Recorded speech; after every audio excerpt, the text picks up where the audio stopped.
Jason, it's usually not this chaotic. Oh, cool. There we go. Now oh, nice. So I can't hear. I can only hear you through Discord.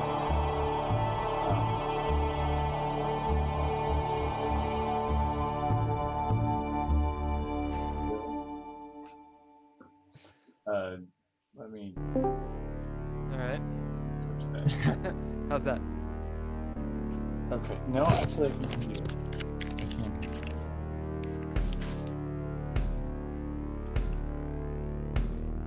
See if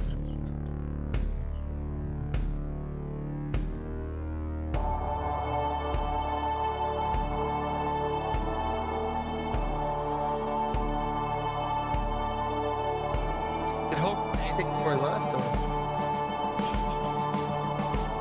yeah, did Hulk say anything before he left?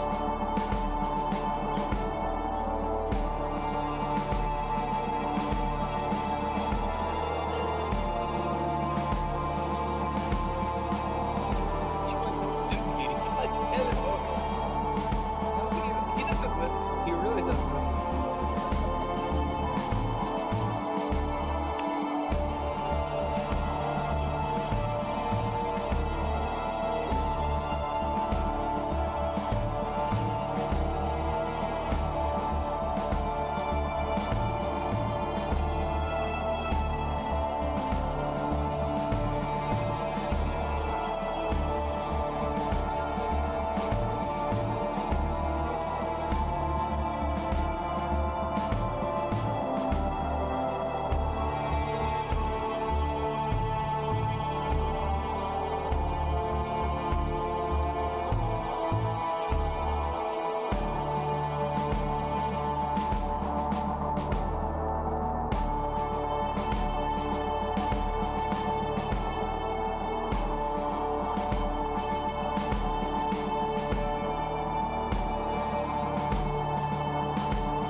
We'll just start. We're going. We're gonna start. Do it. It's happening. Oh wow. Oh, we're live on the internet. And On the internet. I think that We got a lot of feedback. Let's start. Oh, that's. We're gonna start. It sounds pretty good, except for like I can't turn the volume down like that. It's happening. Oh, It's just, it's like a different. Okay, we can just do. Oh, lovely, lovely. Ken is on your microphone. Do your headphones have a mic? They do have a mic. Are you sure? My headphones are backwards. Okay, thank you. I was like, it seriously sounds like you're across the street because you're not speaking into the microphone. It's mostly because it's chosen to the wrong microphone, and it should be this microphone. Do you hear me better now? Yeah, I can hear you a lot better now. way better. How could you hear him? You're like, his audio is fine. No, it wasn't. His audio was fucking shit. Okay. He said like Game Boy audio was better than his audio. I like Game Boy audio. I'm definitely. We're on the struggle bus tonight. We'll have to probably clip this part out. Clip this part out. Oh, This no, is like this is the best super part. pro right here. This is I've the got to best part. reset Listen. my other my headphones so I can monitor what is actually happening. So Aren't you live? Oh, yeah, we're live. yeah, no, I went Okay. live because like there's no way to test this Right. without Hi everyone. So this is the Geeky Gamer podcast. Geeky Gamer We're podcast. trying different, different technology out tonight. We're using some Google Meet, and it is a completely different animal. Although it is available and works, kind of. So bear with us and all that good stuff. Tonight, got Jason Sidwell on. Hey, Jason. Who are you?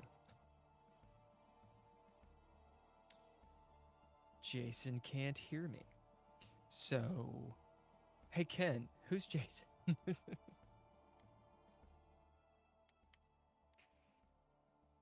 No one can hear me. Sidwell. I can hear you. Hulker, who's Jason? We'll just throw you in. We're gonna skip the Patreons. Would someone tell me what's going on? Did you hear a word I just said? Oh, I got so You much didn't echo. hear anything I just said, did I have so much echo. I hear you fine. I hear. All right, y'all. Technical difficulties. It's gonna be a second until we can figure out what's going on. Okay. I hear me in my ear twice, maybe 3 times. And that's no good. Technology ain't working. Come on, give me. This is some- why we don't use Google Meet. Yeah. We use Discord. Okay. I think. Lord. I think he's. I think he's like. All right. I don't think you could hear it. No. Can you hear me? He's Okay. got to change. You got to change. You hear us now? Jason, can you hear us? Yeah, I'm in. 1, 2. Okay. Sweet. Okay. Well, you don't sound like MIDI that has been Yeah. That's mistreated by the Munchkin people. That's good, man. I appreciate that. A lot of work to get through to this point, so That's Yeah. right. you know, Oh patience. my gosh. Yeah, patience is super key. Today has been like exiting a butthole. That's what today's been. It's been like entering a butthole. So this is par for the course. Well, God bless you, man, for hanging in there. About maybe in a few minutes I might have to go strangle a dog. So Oh, no. I feel like there's somebody that's been canceled recently because of their dog antics. dog antics? Yeah, I think I'm not going to mention them. Anyway, never mind. Oh, okay. Then why'd you mention it?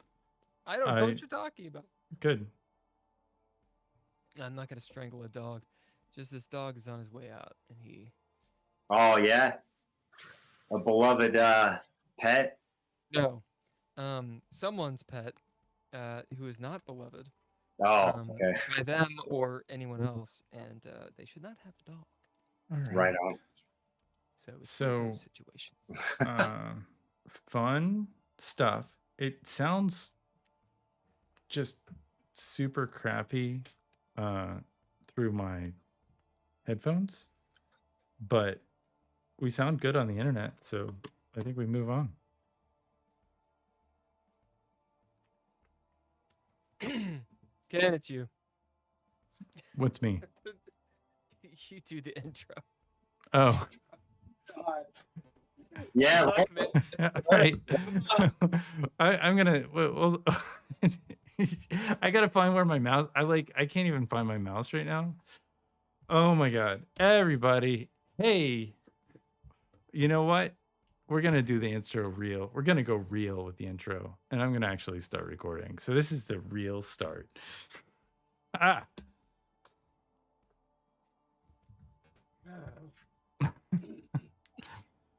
Oh, technology.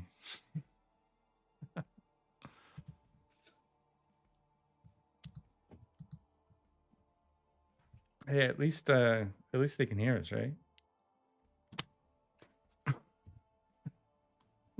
There we go. We're starting the Geeky Gamer podcast. It's the thing. Oh, I've lost my mind. I clearly have lost my mind. We're gonna do this again. We're gonna start again. We're starting again. Yep.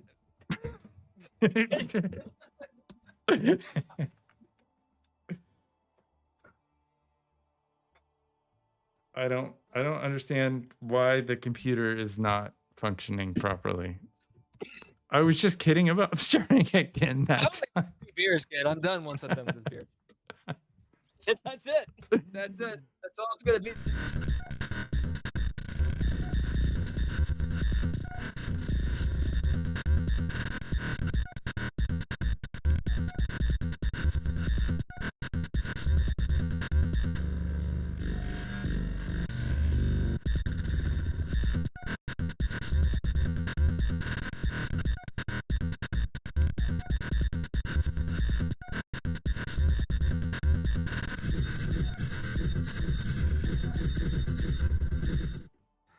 Oh my god.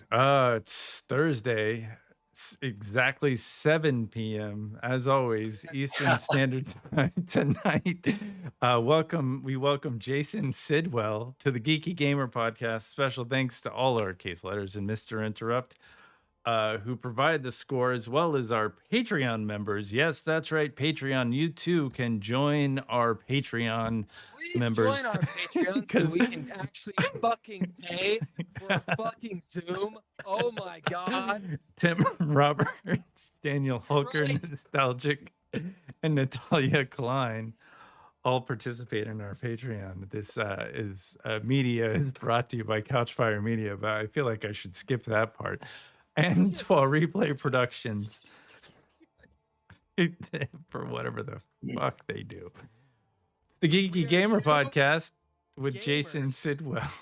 We're two gamers, okay? Plus Hulker, who's also a gamer. And I'm real mad. Ken isn't a tech junkie. Hulker, who are you? I am a Patreon of this podcast and of DreadLore in general. Are you gonna continue doing that? Huh? Are you gonna continue? I can stop. No, please continue. You're so quiet, by the way. You sound can't hear fine. me? No, you sound great, but I'm gonna throw a chair through this window. then do it. Do you want me to turn up? No, you're perfect, Daniel. You sound great. Okay. I just can't hear anybody. I think it's me. I think I can't hear. I must be going deaf. All right. Jason Sidwell, artist, musician, creative, mighty creative, and very patient person. Yes. Who are get you, more Jason? patient as you age, it's inevitable.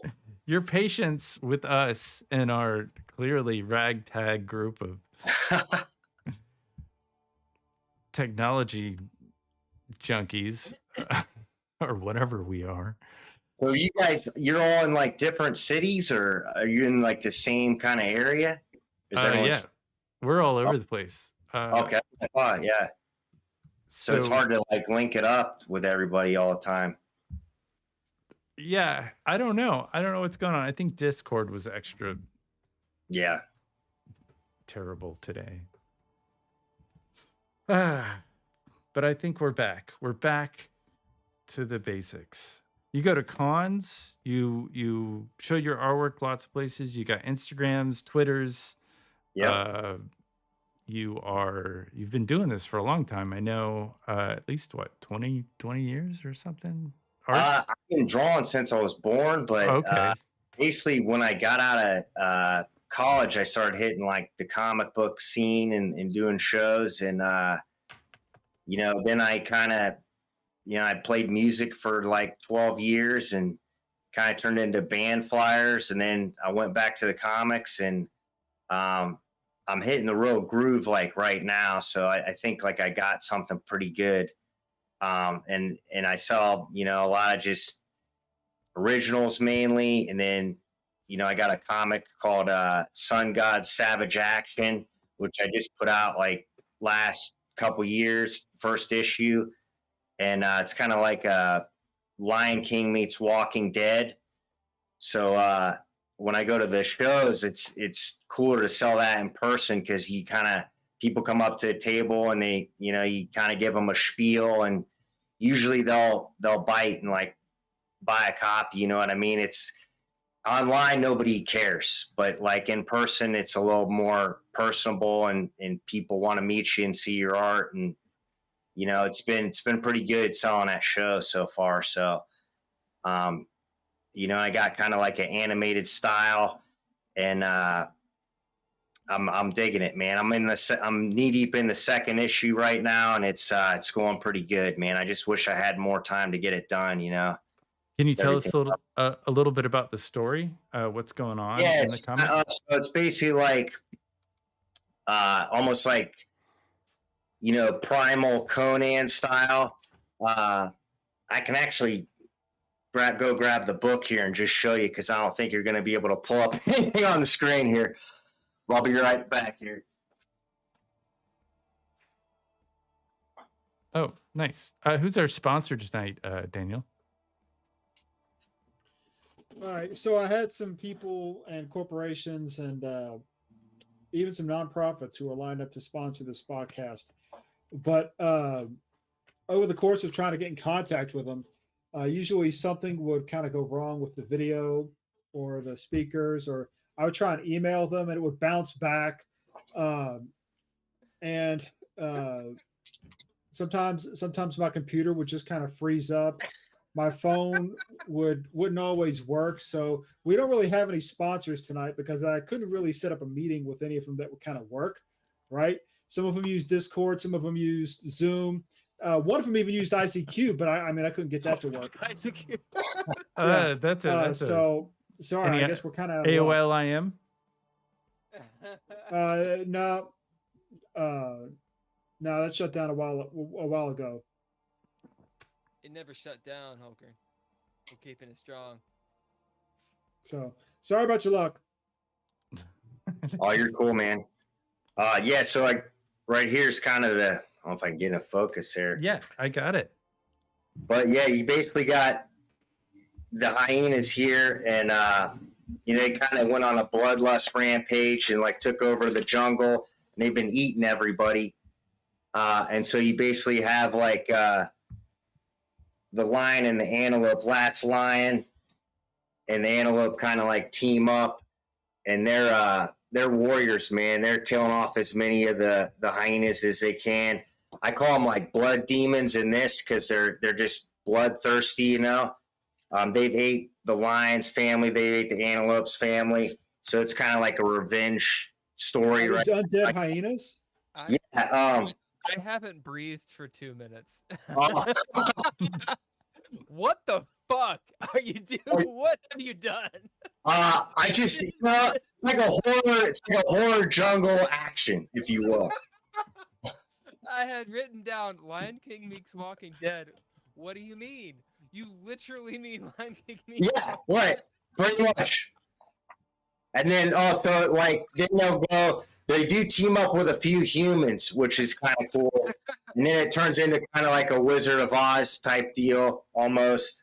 Fuck yeah, man. Oh, But yeah, I mean, it's going cool. There's kind of like a little pinup of them right there, just looking badass. what the fuck? But so you have like Azra is a lion. He's, you know, it's almost like a Conan style Masters of the Universe. And then Kudu, he's like the last antelope. He's got the tomahawk there. Jesus. So is Azra the main character? Yeah, he's like the main character. And you know, I got a few humans. The next one, I'm bringing in like an elephant character because it needs like a Gandalf almost, like he's like a wizard, you know. So I'm just keeping it rolling, you know. What's the Hindu god that's an elephant? Oh yeah, Ganesha. Ganesha. Yeah, it's totally based on that. Yeah. Fuck yeah, dude. Yeah, you know it.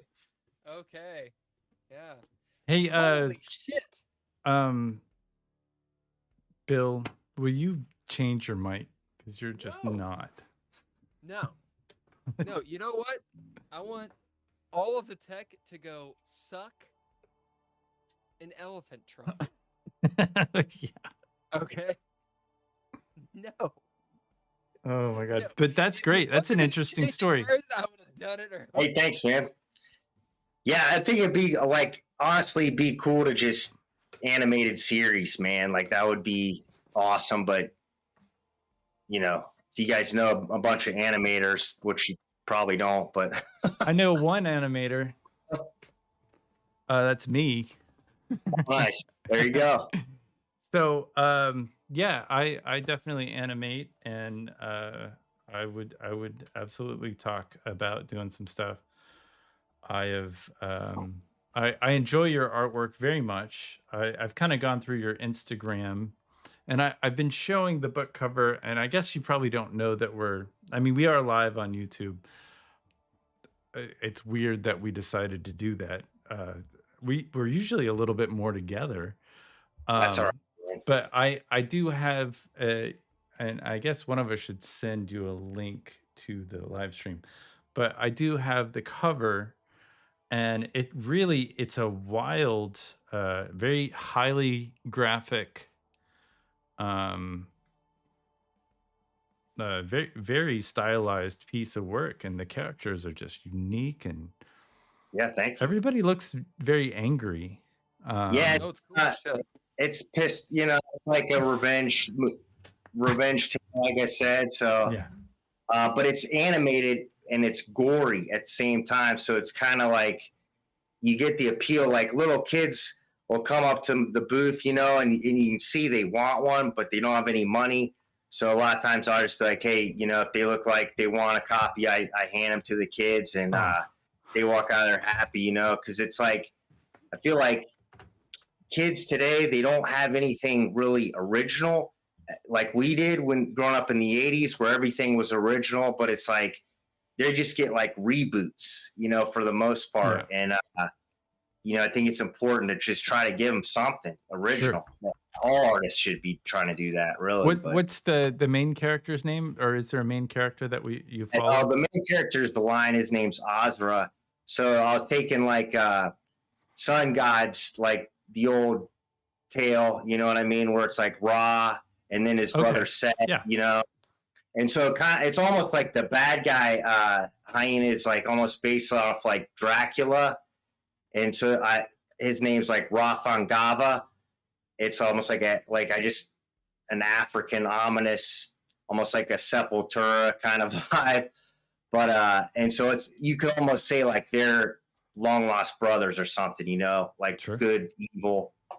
Yeah, well, the lion doesn't have red eyes, but everybody else does. Right. Well, Yeah, except for right. the guy on the very bottom, he's got his back turned, so I presume his eyes are also red. Yeah, no, it's all red. And the deer, is that a deer? What kind of animal is that again? His name's Kudu. He's like there's a style of antelope called the great antelope kudu.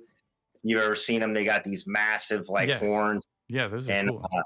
I thought that was like a really cool Why character.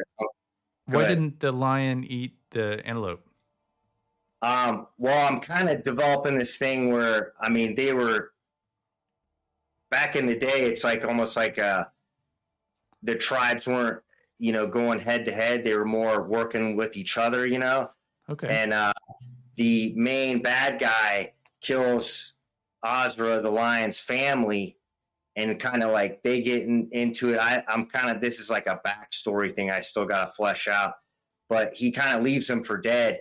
And then Kudu comes and like nurses him back to health, basically, is kind of what I want to show there, and saves his life, like brings the last lion back, you know what I mean? And so he kind of like owes him his life, even though in regular setting he'd be prey, you know? But they just kind of team up. It's almost like the hyenas are so evil that everybody that's left in the jungle has to team up to fight against them in some way. So, well, they travel in packs, don't they? They're pack animals, hyenas. Yeah. They gang up. They, you know, mob you down. You know, tear your bones. Sure. So this is kind of, and this, you said this. I'm stealing your comment. So it's fans of Conan the Barbarian, I'm guessing, Master of the Universe, Apocalypto, Thundercats, Black Panther, Planet of the Apes, Lion King. This kind of adventure, animals, gore, violence. Right. Yeah. And then what do you have, like a theme that you're going for? Do you have like a one-liner? Well, there's kind of like a prophecy in there that's it's kind of like a rhyme. It's when the last of the tribes unite into one, all darkness will fade under the light of the sun. So that's kind of almost like the prophecy of the good guys coming together and then fighting the evil, you know, and it's kind of going to evolve a little bit in the next issue. But now, man. Did you get that kind of poetry from your music? Or because I presume you wrote the story and drew the comic. Yeah, I don't know. It just kind of came together. It's weird, like when you're on something good, it just flows. You know, you don't really. It's like it creates itself. Honestly, it's like with a good piece of music or art. You know, there's really no resistance. You're just kind of like in the zone. But when I was like developing it, or a lot of times you're just taking a shower and you get a good idea, you know what I mean? So, it just, if you're always kind of working stuff, it'll come out. But you know, that was just I don't know if you remember like the old Watership Down cartoon that came out in like the 70s. Really cool. I remember being a kid and watching that, where it's like they had that almost like ancient scene where it's like the sun and it's drawn like really almost like Aztecian, and it like shows the rabbits. It almost shows like the prophecy there. That was like something I think like really inspired me when I was a kid, you know, that just like the dark quality of that movie, you know. Yeah, I don't know a whole lot of I didn't follow Watership Down. It was kind of depressing, wasn't it? I mean, I remember that much. It was like a war between, am I right? It was like a war between rabbits and something else, or the rabbits were fighting themselves. Is that correct? It's a layered, it's pretty deep, man. And it was like, I remember seeing it as a kid, but it's really like an adult cartoon, you know what I mean? Richard Adams, I guess, wrote it. Yeah, it was. I think it's famous book, and then they animated it in the late 70s. Yeah. And I think it think was supposed to be, I don't know, but I think it had to do with World War II, but I could be wrong. Yeah, I think so, man. It might be all symbolic, just like Animal Farm or something like that. Yeah. Just something that you can introduce kids to the terrors of humanity early on. Yeah. Yeah, there's some kill scenes in that where you're just like, whoa. Yeah. I mean, it's horrifying, you know? Yeah. Yeah, I feel... I'll have to check it out. I've never seen it. Oh, check it out. Yeah, it's I think like John Hurt does a voice. It's got like an all-star cast at the time, but you'll dig it, man. I mean, if you're into like, you know, dark adult animation, because it's really well done, but and the story's cool. I mean, it's like there's a lot going on. I mean, Watership Down, you say? What's that? Yeah, Watership Down. Watership Down. Yeah. The animation in this is like, it's really quite good. When is it? 1980 is when it the animation. Did they remake it? Yeah, I think they did remake it. But it's not as good as the original. The original, I think they remade it, but it's not 2D animation. It might be like or they watered it down, Watership. Sure. Yeah. Watered the ship down. But their teeth, I was not afraid of rabbit teeth until this. I mean, rabbits are definitely, they're vicious animals, you know. And they eat shit. Do they? Do they? What?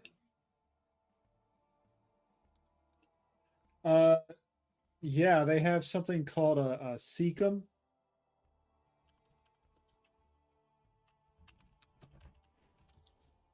And they're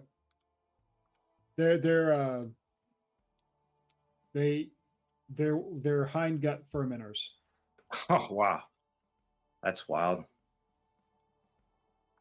Yeah, if you want something gross, look up how rabbits digest their food. It's I'll bet. I'll check that out, man. That's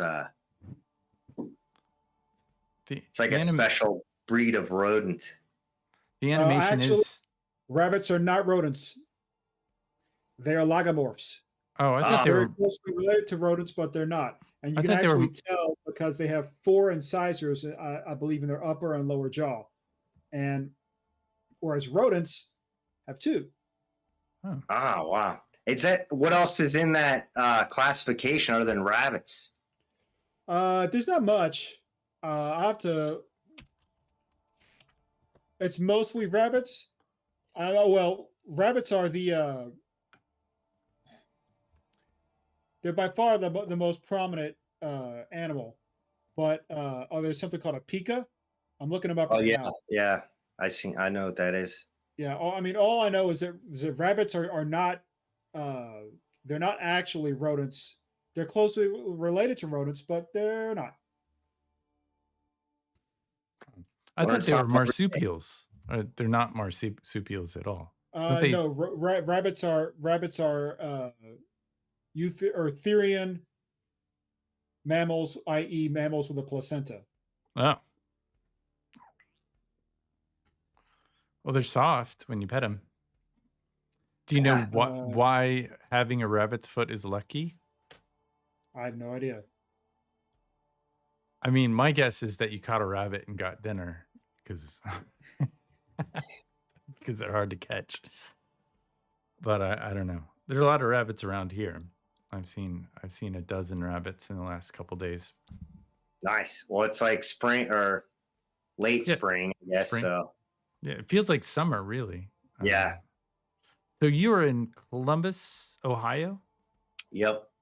I have never been to Columbus, Ohio. I should go. I've said that I should go many times, but have not. Let's talk about some of your art. It looks like I'm looking at your Instagram right now. And for those who are listening in, it is, and I think across all of your social media platforms, It's JS or J Sidwell 0 Yep. at J Sidwell 0, SIDWELL 0. It looks like you have Jen. Is that correct? Am I making that up? Jim. Oh Jim, yeah, I just yeah. did that one for somebody. That was a fun. I mean, I surprisingly loved that commission. I like. I kind of missed the boat on Jim when I was a kid, but it was fun. Like kind of reliving it there. Sure. You've got Thor and the Incredible Hulk. I think it's wild. Why did you decide to do the Mad Max Fury Road? Where did that come from? I had that sketch cover for a long time, and I'm a huge like Mel Gibson fan. Huh. And like the Road Warrior, I think is almost the best one. It's hard. It's kind of a toss up. Like Thunderdome's awesome, but I think like Road Warrior is quite an original film. You know what I mean? And now, is this a comic? Or well, is yeah, this... so that's the Fury Road. Like they put out, it might have just been a couple, 2-3 issues when the movie came out, the Tom Hardy one. Mm-hmm. And I always wanted to do that Mel Gibson one with the dog, you know, in the car, the original. I mean, it looks like a really wonderful. Like I wanna read the comic book. Oh yeah, the art's sweet in there. It's really good. I looked in it there. Uh-huh. Yeah, it's kind of hit or miss on like modern comics. Like either it looks awesome inside, or you can tell they just, you know, whizzed right through it. Like, yeah, phoned in the rest of it. I used to work for Mel Gibson at Icon. No way. Yeah, that was a wild experience. I really dig his kid, or one of his. I think he's got 5 kids. I worked with one of his kids. He was a super cool guy. I will definitely forward that to his son. I don't have a contact to Mel himself, but they look exactly the same. They look like he looks like Mad Max from that era. Oh yeah, like the same era. Yeah. What kind of project were you working on there with him? Well, we were live streaming, so just live streaming. Cool. It was fun. It was fun. I met Mel a number of times. I mean, we weren't like buddy, but it was definitely he was a wild guy. He would tell a joke though. He liked being the center of attention. I mean, there's no question of why he is an actor. He chose the right field for himself. Yeah. He's an entertaining guy. What I mean, what's really phenomenal, impressive to me is like his movies that he directed as well. Like those are just masterpieces, man. I mean, he like did Braveheart, Passion of the Christ, Apocalypto, which is that's incredible. You know, that's one of the most. I don't know if it's underrated, but it's really well done. And then that last one he put out, he might have something else after that, but the what's the name of that? Hacksaw Ridge.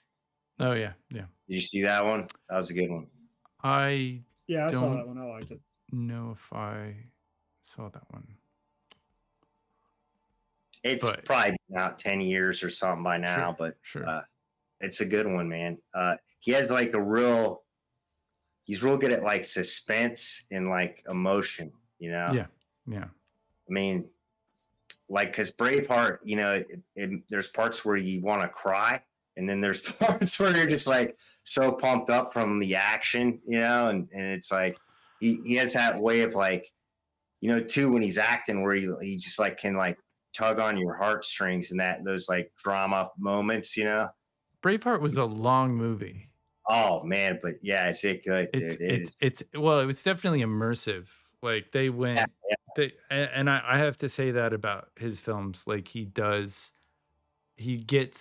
immersive, and like the costume design, the set design, it really is. It's powerful. But I remember renting that movie when it came out on VHS, and it was so you get through the first one, and then you know, go to the second one. Yeah.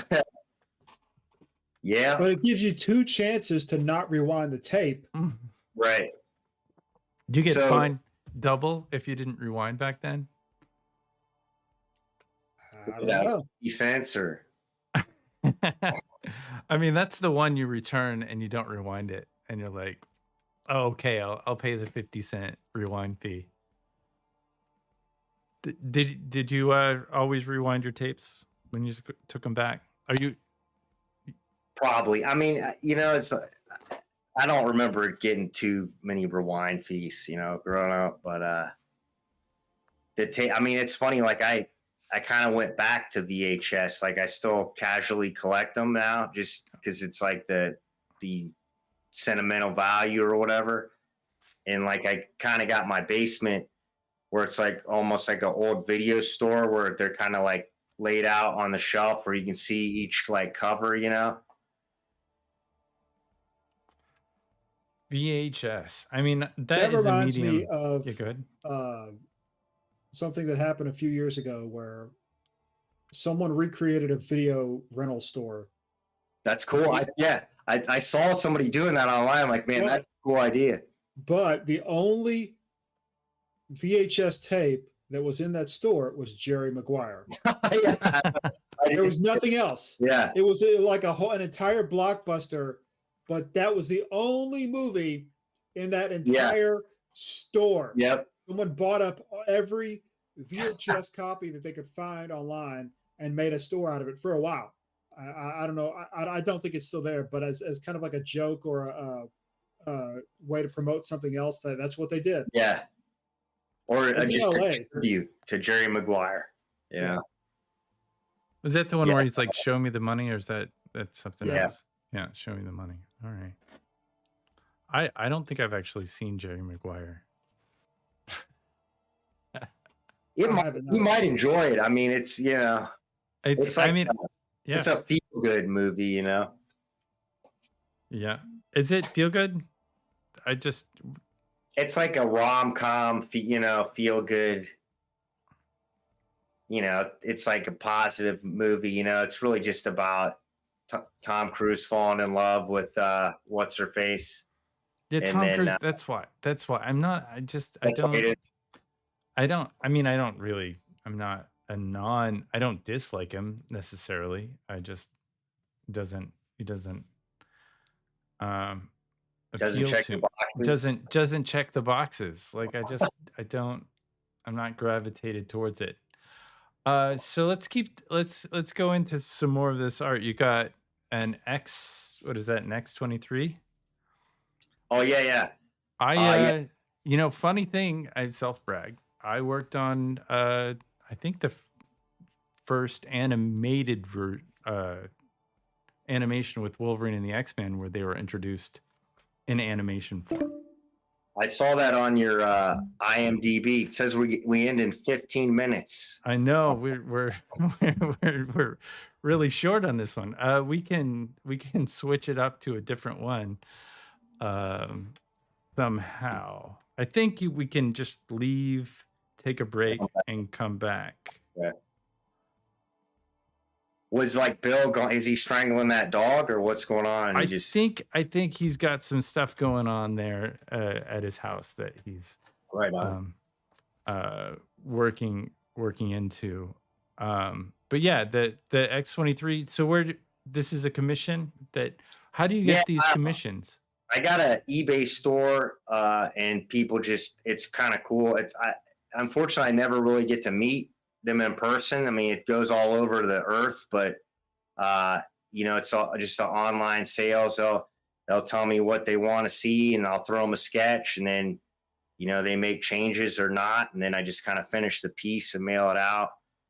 That guy actually lives in town, though. I met him at I think he was at the Columbus Toy Show I was at, and he just took my card or something and hit me up on eBay. But yeah, it's pretty cool. I mean, sometimes like I've got stuff that I've sent to like Australia or like Sweden. You just get like random sales. It's pretty cool, man. Are you J Sidwell 0 on your eBay Yeah. store? Yeah, that's my eBay too. You can find me on there. You got the flying line, just the line with the wings. And what is the medium? What are you drawing with? I usually do like Bristol board, just inks, and then I use like Copic markers to color everything. And then I started doing like a couple like acrylic Godzilla paintings. I started doing that this year where I got this little projector and I take like, I'll take some of the shots of the movie and I'll just kind of take them in Photoshop and like, make them a little more graphic and then blow them up on the projector on the canvas there. And those were a pretty big hit, so I'm going to keep doing those. You can kind of get some real nice blacks for the shadow and then, some real kind of like expressive kind of backgrounds to them. And they're a lot bigger, so it's fun. But yeah, what's the size of those are like 16 by 20 on there, so they're like probably about almost like 2 feet tall.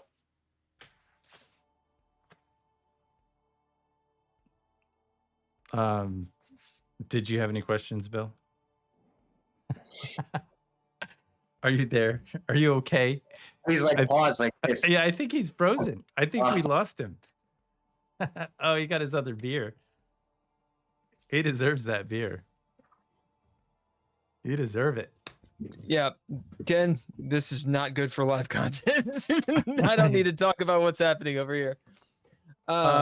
Transformers looks really cool. Buck Mudd says, I had an ex that was basically like that. I'm assuming. I don't know what that's in reference to, but it sounds funny. He says he just got back and asks, are rabbits coming at us? We talked about Watership Down for a little while. Oh. What is Watership Down?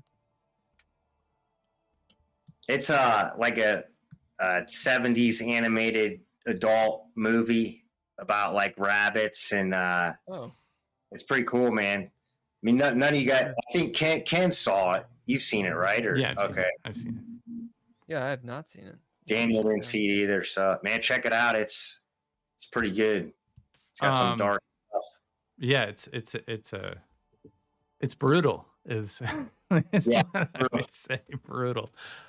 Let's do a little segue into music. I do we need to take a break? Do we have to log in and log out? How does that work?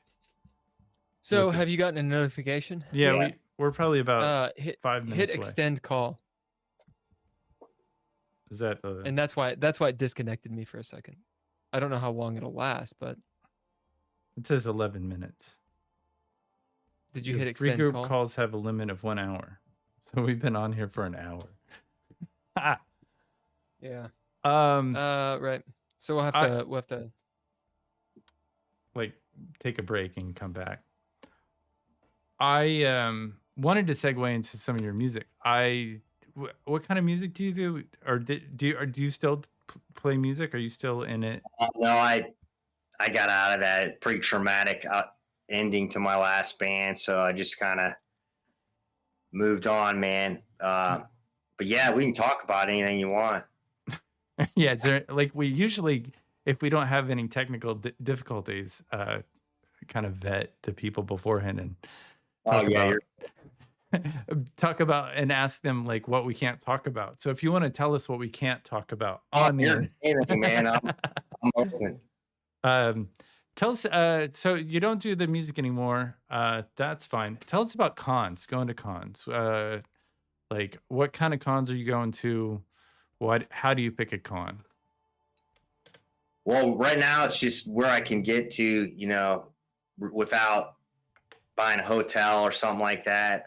Because I'm the overhead. Sometimes the table's like $400. So if you're not, you gotta try to make your money back. Breaking even's cool, but I'd rather walk out of there with some profit as much as possible.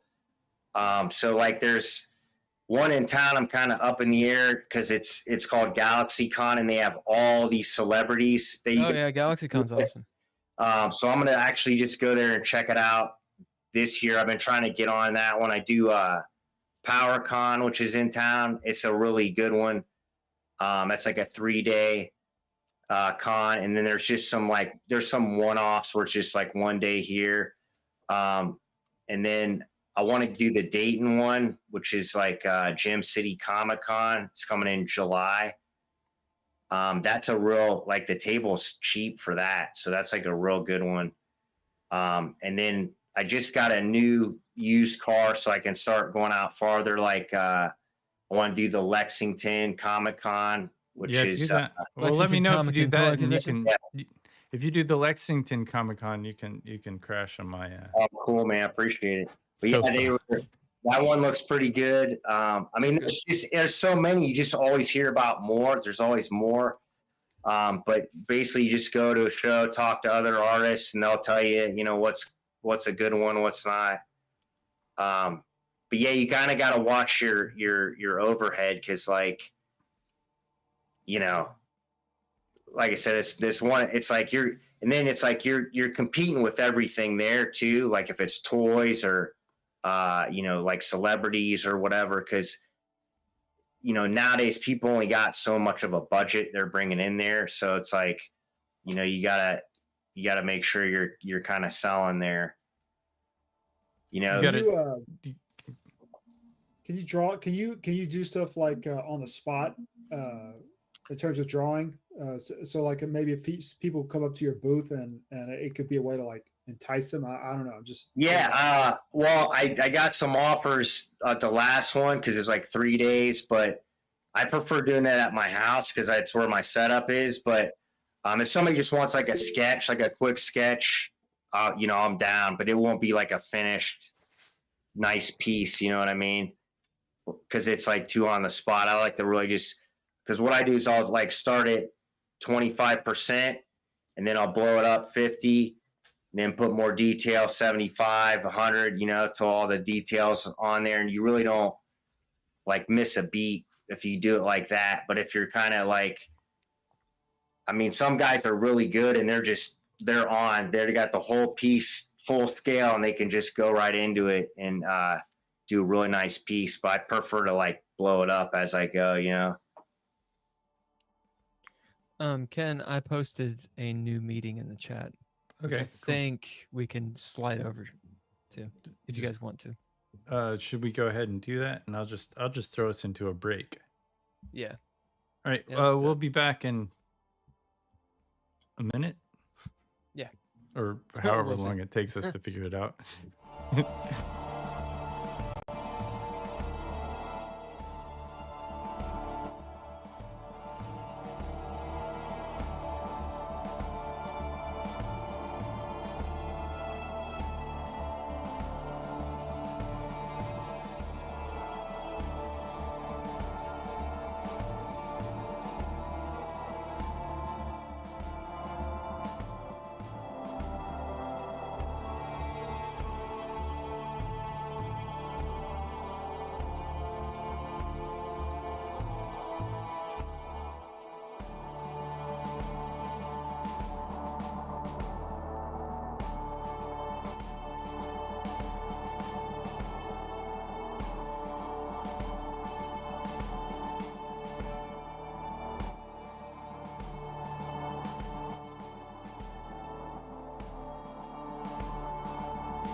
All right.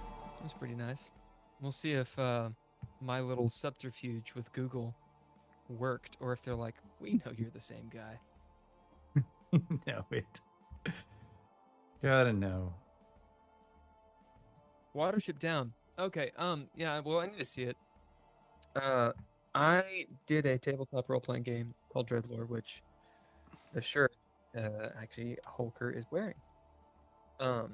And my buddy who wrote the prologue for it, a guy named Logan Nance, he was promoting his book over at Lexington Comic and Toy Convention. Actually, he was there this year, and he did last year as well. Last year, getting a booth was like $600, and so we split it. Actually, I think Logan just paid for it. But the original idea was to split it. And, you know, we went in together. Had a pretty good time. I think the Artist Alley would have been a better choice. Yeah. Is it cheaper to do that? It's like It's cheaper. a couple hundred or something like that. Thing is, man, you have like about a week on those conventions. I mean, I'm sure you know all about this, but from what I want to take DreadLore to cons this year as well. And I've been looking around, making a list, checking it twice. And what I've found is after a con ends, you got about a week or two. And people, they jump on those Artist Alley tables Okay. really fast, and you pay for it up front. So there's this idea of, like you said, you got to budget that overhead. Mm. You're dropping maybe $300, $500, $800, whatever, boom, boom, boom, boom, boom, boom, pretty quick. $2,000 is gone in booth tables, and these are the cheap ones. Yeah. Well, so yeah, go on. a lot of times, like if you do the show, you can just sign up for the next one at it. Like sometimes they'll give you like a little bit of a discount. Oh, that's but good. you just get right on the list for the next one. But that means they're all gone too, right? Well, that means that same people are getting the tables again if they did good, and so it's like.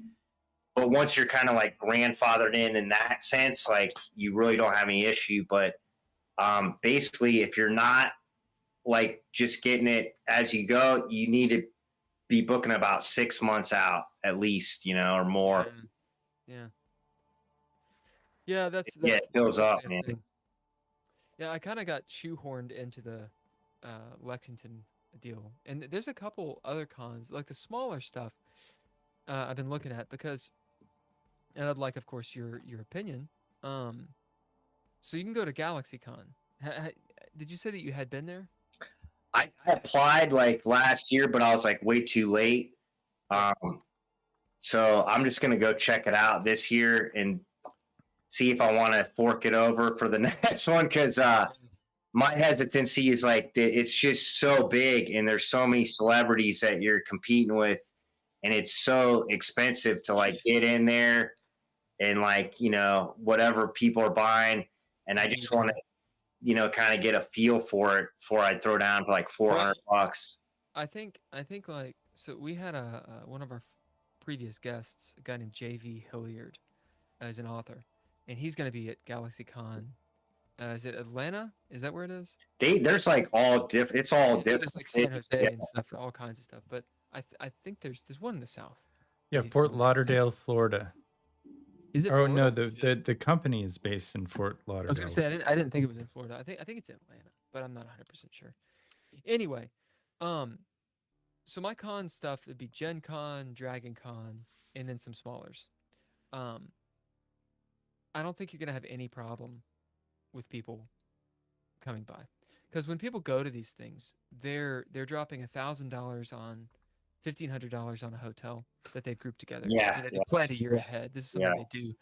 They know they're going to spend all the money in the food court in Dragon Con, which is awesome, the sushi place. They know that, they know the things they're going to do, yes, but they're going to drop cash. They're there to drop cash. And when you got 60,000 people droving by, like, good point. That's the thing. You're gonna get people coming by. They're not gonna ignore you. And that's the question that actually J.V. Hilliard, Joe, and Ken and I were talking about is, do you need to go for the big cons, or is it okay to go for the smaller cons? I think, man, you do both, because it's surprising, like the smaller ones, how good it can be, because especially if you're like, if I do like a couple of toy shows here in town, and I'm like one of the only art booths there.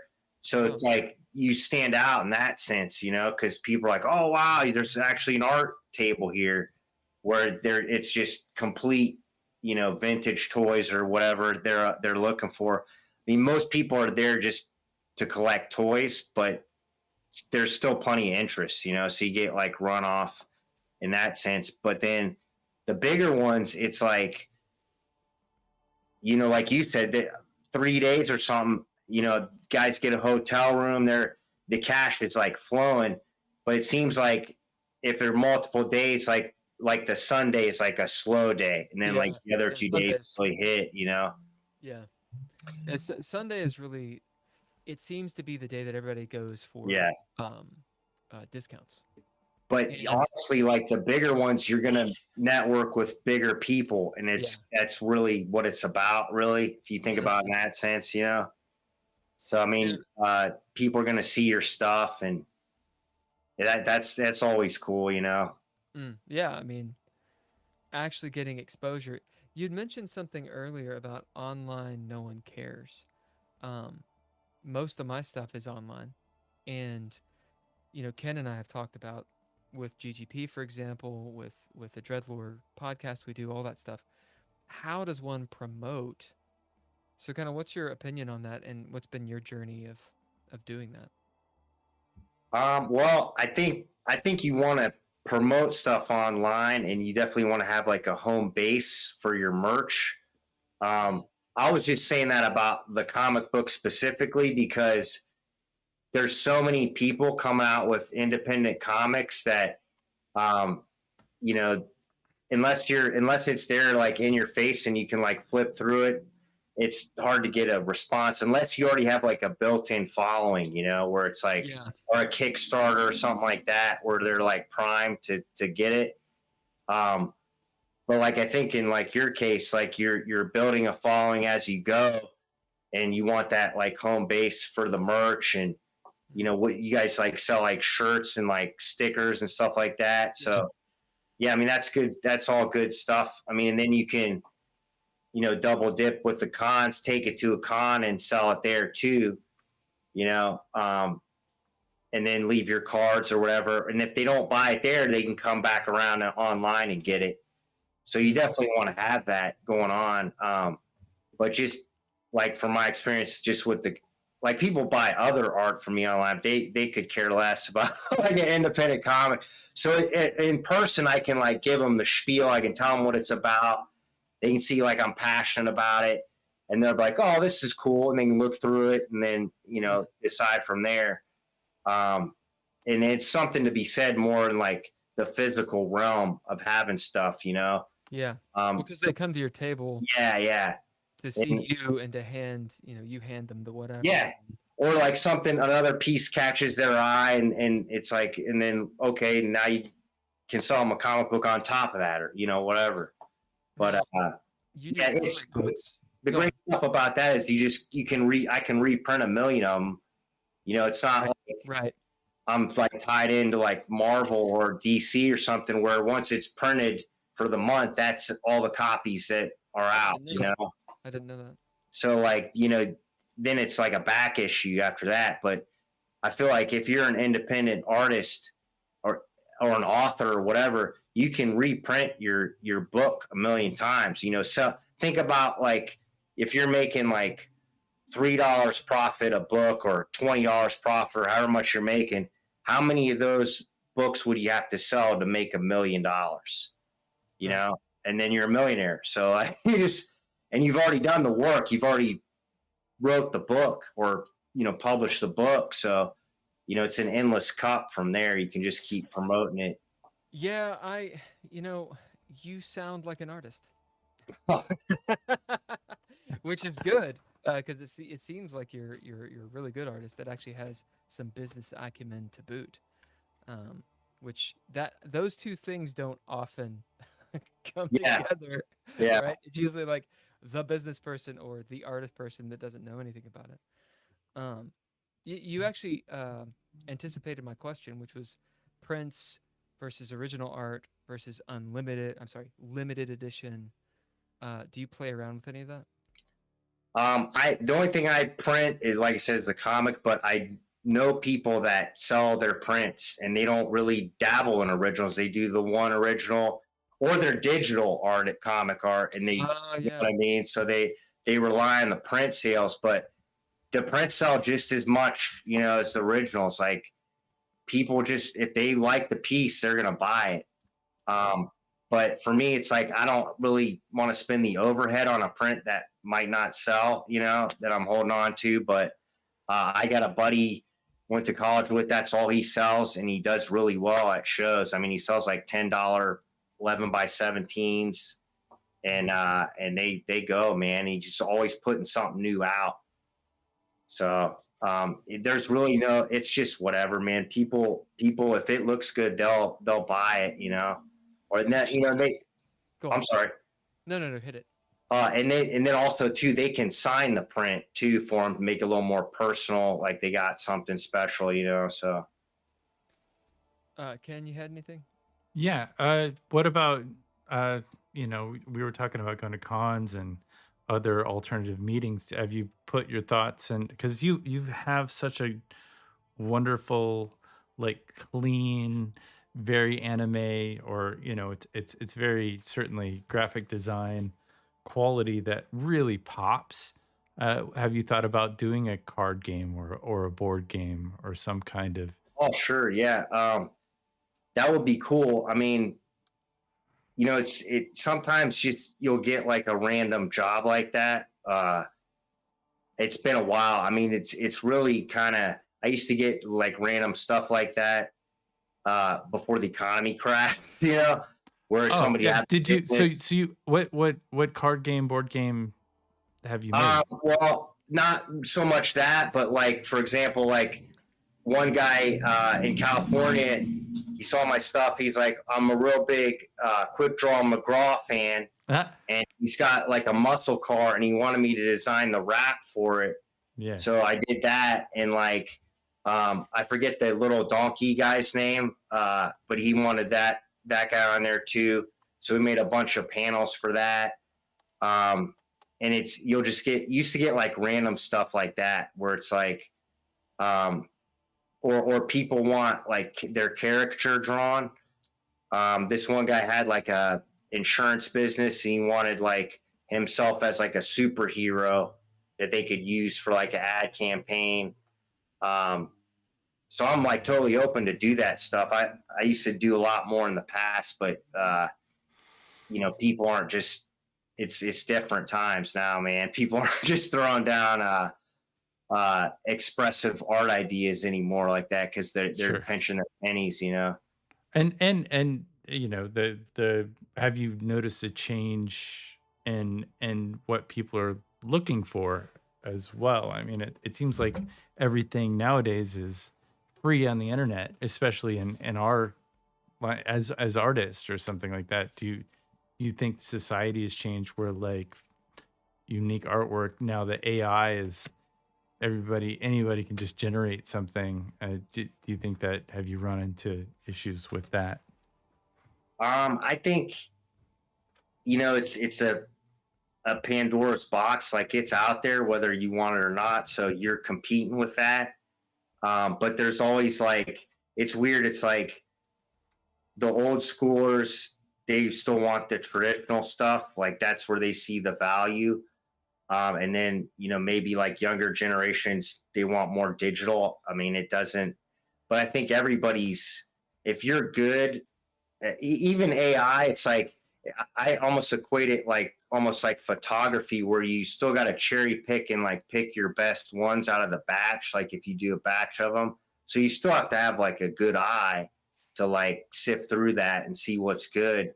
But it doesn't, it's not like, because to do like a comic art piece or a painting or something, it's going to take like hours upon hours, however many hours you want to spend, like you can put into that, where it's like AI is just, it's Well, here. it takes hours and hours and more.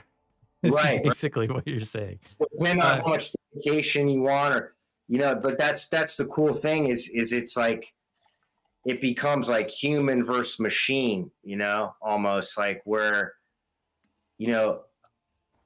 almost art is like human connection, in a way, because you're conveying whatever idea or concept or, beauty that you want to convey, and it has to make somebody feel something in a way, I'm not saying AI can't do that, but it's like, it might take a little bit of a time for it to like transfer into that somehow, because a lot of people are real dismissive of it. Sure. Right And your work is so interesting. I mean, I wouldn't be surprised if AI is, Yeah. they've grabbed all all of the work that you've done, or a lot of the work Well, that you've done, and apparently, put if it you in the like, system. if you're on like I told Instagram, AI to draw you some undead hyenas. yeah, they took it already, man. It's gone. Yeah, I was just reading that where like the new metaverse on like Facebook and AI. I'm sure they've already siphoned everybody's, art into their system. Sure. Because everything that we post becomes their property. And do you hesitate at all for posting stuff? It's kind of like, it's like we have to use social media, but then if we post to social media, like they take the, all the rights or whatever, or fractions of rights. It's definitely that's a downer it's thought. weird, man. Like in my case, it's just I'm doing a physical copy and then I'm scanning that in, so it's already kind of out. Somebody, or it's shipping to somebody's house, or Sure. or I'm trying to just sell the piece. But I think that's the difference. Like if you have like a physical thing you're selling, they can have the little reference pic. I already finished the piece, but I just think of it like promotion, man, because you kind of want to keep drawing people in, or at least, like I was saying earlier, have like a home base where you can reference. Do you have a favorite comic or series, like where you really connected Man, with there's a lot, man. I'd say when I was a kid, probably the one that inspired me the most was the old the G.I. Joe comics, man, because that was like, if you grew up in the 80s, man, it was like a huge franchise. Sure. And I really like the comics because it had Snake Eyes, and it was like a much darker, awesome. violent version as opposed to the cartoon. So if you read the comics, it was like it was way cooler almost, and some of those, I got a lot of those covers like hanging on my wall because, it's just, that was like my guy, man. Back in the day, man, like there's a classic, like Mike Zett cover where it's like Snake Eyes holding his Uzi and it's got just a yellow background, and it's like all the Marvel icons like around him. And I remember they're all draped over and dead. Yeah, and I remember getting that. We used to go to this used bookstore, and you could get used comics for like a quarter. And I remember getting that comic, and I still have it. I remember getting like every comic I still have of those, like G.I. Joe. I remember like how I got it when I was a kid because, I think I got like $1 a week allowance or something. So I remember like walking by this kid's garage like in the summertime, and he's like, "Hey, you read comics?" And he had this big stack of like G.I. Joe because he had a subscription, and he let me just cherry pick through them all for like a couple bucks. I got like every like Snake Eyes cover there was. It's unforgettable, like looking back. And now just go home and like try to draw them, you know what I mean? Like just copy it off of the So Snake Eyes is definitely a fun character to pick. What draws you to a character that doesn't speak? Like why is this character impactful? I think that's the beauty, is because it's like he's all action. Like he doesn't, and how he can't speak. He was like, I think he was in like Nam or something, and I'm pretty sure. Yeah, and so he went through some trauma there, and he's totally like disfigured in his face, so he wears the mask, but he has to just rely on his skills, his like ninja skills. He can't even speak. I think like in the Renegades cartoon, they like show how he lost his voice, though. It's like a different thing where he's like saving his master, and like Storm Shadow throws like a Chinese star at him, like cuts his throat. Which that was a great series too, the G.I. Joe Renegades, man. They did a good job on that. And then also like Sergeant Slaughter, when you're like in the 80s, like old Slaughter cartoon, it was like, that guy's awesome, dude. That's one guy. I didn't even realize I thought Snake Eyes just had his swords. I didn't even know that he had a gun. Yeah, he has like a Uzi Yeah. and sword and a pet wolf, you know, which that was another cool thing. He's kind of like his animal spirit's like a wolf, you know. So Yeah. Did you have thoughts on the movie? I think like live action G.I. Joe's blasphemy, so I just do the cartoon, the animated stuff. Did they make a cartoon movie? No. No? There's You're talking about the Snake Eyes, codename Snake Eyes, the live action one? Yeah, there were a couple of live action films. Yeah. I mean, I wasn't drawn to them. It's definitely it was kind of like Transformers. There was a G.I. Joe movie. They made a couple. G.I. Joe movie. Yeah. No, like a not a live action, a cartoon. Not non-live. Was it in the 80s or? Yeah, it was the 80s. It's G.I. Joe the movie. Oh yeah, G.I. Joe the movie. Yeah, 1987. Yeah. Yeah. I know that I'd seen it, and I want to say, I may be conflating shit. Does Duke die? Yeah. Well, he goes into a coma, but I'm pretty sure he comes out of it. Yeah, that was a good one, man. I remember seeing that in theater. That's almost when like G.I. Joe peaked, and then like they came back with this series, but it was a different animation studio, and it was like but they just kept doing it to sell toys. You know what I mean? So. Oh yeah, of course. So according to Wikipedia, it says the original script Duke dies. However, it was, I think, changed, and then this was written into the script. It inspired the death of Optimus Prime. Oh, really? So it was connected. Yeah. Wow. Huh. That's wild. Wild. So yeah, I guess in the actual release, he did not die, but pretty cool, man. Super cool. I like G.I. Joe because of all the reasons, but I remember as a kid even being like, why are they shooting lasers? Yeah. That's sort of like the censorship, you know? Right. Or they're killing like robots instead of actual. Right. Now my brother, I think he got me. Maybe my brother didn't buy this for me, but in my mind he bought it for me. A Serpentor dude, and he was like, like all gold and shit and green and was badass, and he was like, yeah, this is awesome, and I went down, to the basement where we had our like art supplies and shit, and I thought he would look better red, so I painted like with acrylic paint. Yeah. Oh wow. My Serpentor red, and he got all like stuck, because it's acrylic paint. My brother came down. He was like, "What'd you do?" Man. Of course, that character is, worth something, but whatever. Oh, the like 8. All our 80s toys are worth something. Yeah. And our 90s toys. I mean, Yeah, I mean I could have bought a better house than I have with my magic cards. Yeah, you and those magic cards, man. I know. You went in on a magic. Did they not resell for you? No, I was hungry in college, and I sold hundreds of thousands of dollars of magic cards. Oh wow! For like hundreds of dollars.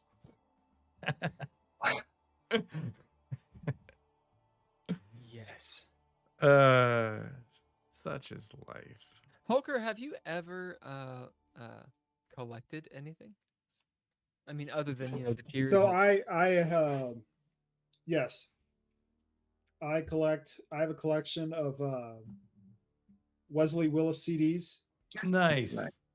18 of them, originals. Yeah. I mean, I collect CDs in general, so I have probably several hundred of them that I've accumulated over the years of artists that I like, as well as just CDs that I find on clearance at at a used bookstore, and I just figure, all right, well, $1, I'll give it a shot. The cover looks nice. We'll see. That tells you a lot And about marketing. yeah, man. The I would cover also looks collect. nice. I mean, I've also collected maps. I've got a huge collection of old maps, old city maps.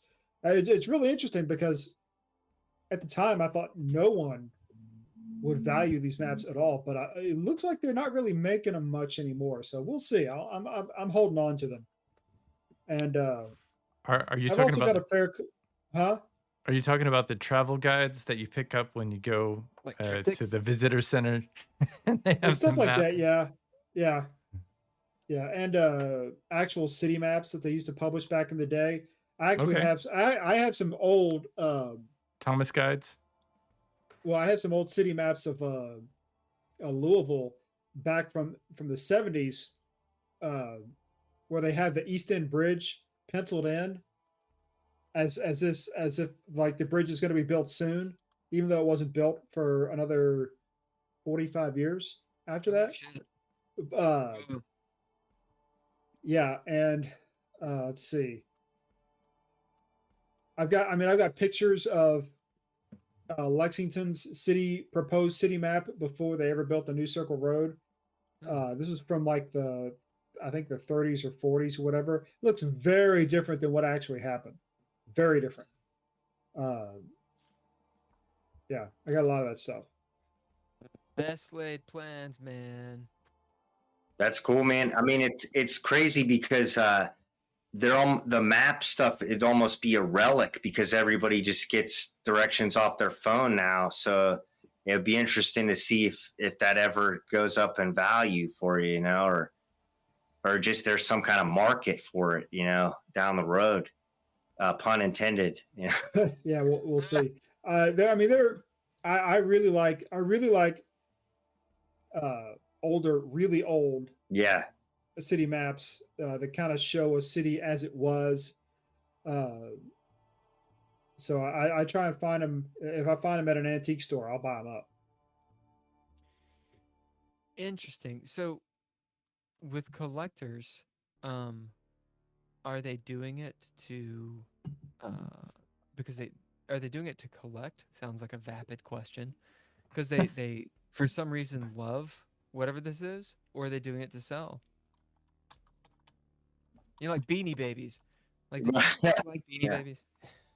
Well, I think in order to be effective at collecting for profit, at some point it really helps if you were collecting because you really like the product for its own end, and then you just acquire a really deep knowledge that at some point you could probably use when you have a little more disposable income to buy and sell whatever product that you're into. If assuming you're not more attached to the products that you're collecting, because otherwise you'll just probably keep it. And I mean, I can't blame someone for that.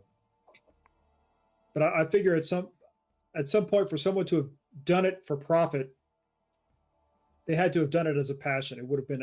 It's a really good way to just sort of learn a lot about the product and like it. I mean, I assume the same would be for, say, a comic book collector, to know what's valuable.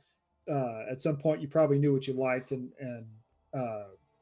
you have a lot of reference knowledge to draw upon when you get into it. A collector would doesn't you- paint their GI Joe red or blow it up with a firework. I mean, the cool kids do stuff like that, or we would like unscrew them and then change the parts. You could make like a Frank Joe, but you I mean, it's just like cutting the hair off a Barbie or something. It's same kind of thing. You just want to play with. You just want like experience. Punk rock Barbie. Ooh. When it grows back, that's the start of a horror movie. When the GI yeah. Joes. Do you put editions out on your comics? Yeah, well, so I just mark it like first printing, or when I get to the second one, it'll be separate, like second printing. So that's usually how they market, in the industry. So it's like the first printing's the most valuable, and then the subsequent ones are less. It's like but that's, you can still just keep reprinting them.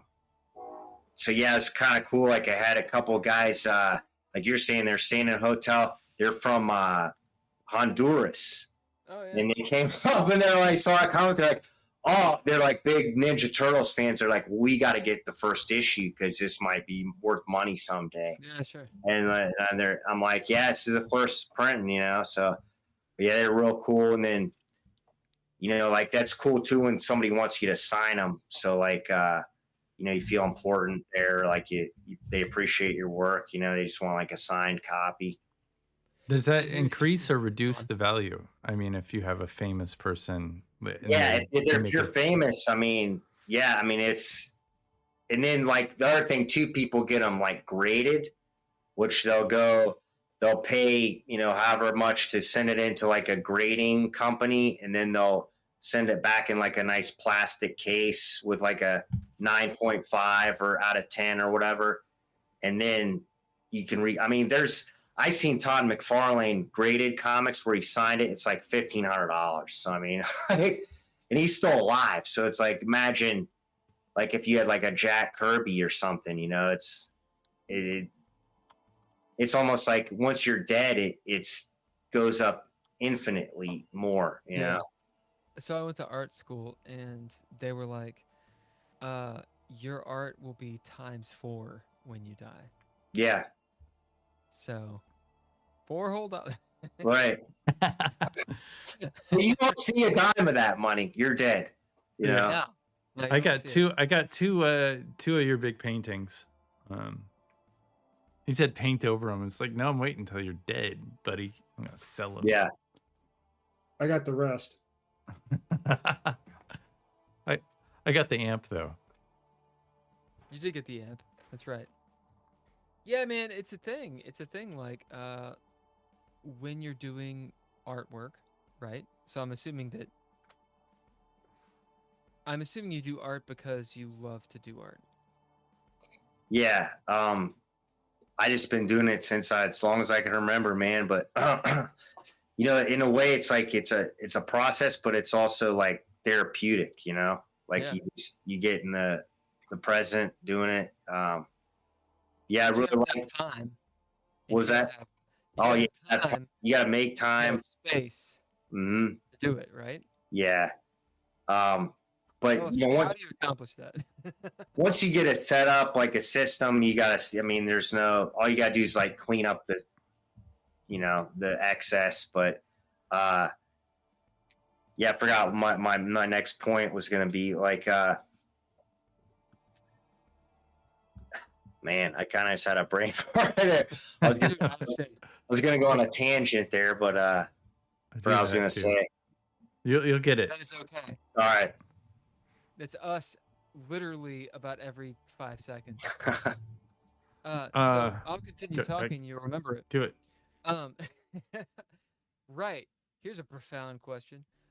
So you decided to do art. You do it because you love it. Why? I think it's just like what else would you do? You know what I mean? It's like you find something that you really like doing. It's like you love it so much. Like what else would you do? And you stuck with that for a long time because you started when you were a kid. Yeah. Well, it's kind of crazy. Like when I remember, like in 4th grade. I sold like my first commission, which was like Jessica Rabbit and Roger Rabbit, he's like, make her tits big, and like gave me $2 or whatever his lunch money was. And it's kind of funny because like really nothing else has changed. Like they still want the big tits, or like the sexy babes, you know what I mean? So I think like early I found out like you can make money doing this, and then you're also inspired by a lot of cool stuff that was already out, and like and inspired by the yeah. That's wild. I was drawing in 3rd grade, and I remember I think it was like the Kool-Aid Man Yeah. And this dude, for the class, he saw my drawing and then he drew the Kool-Aid Man, and I was like, oh well, I can't draw the Kool-Aid Man anymore. He stole your. He just copied you. Like He stole my Kool-Aid Man, man. Well, I was never really particularly good. Like, no one was asking for commissions. So you've been enterprising since elementary school. Yeah, well, somebody just planted a seed. It was like that's all it really took. It's like I think. I'm sure all you guys can think back like a point in your life, like why are you doing what you're doing now? And there was something in your childhood that like kicked it off. That's the highlight right there.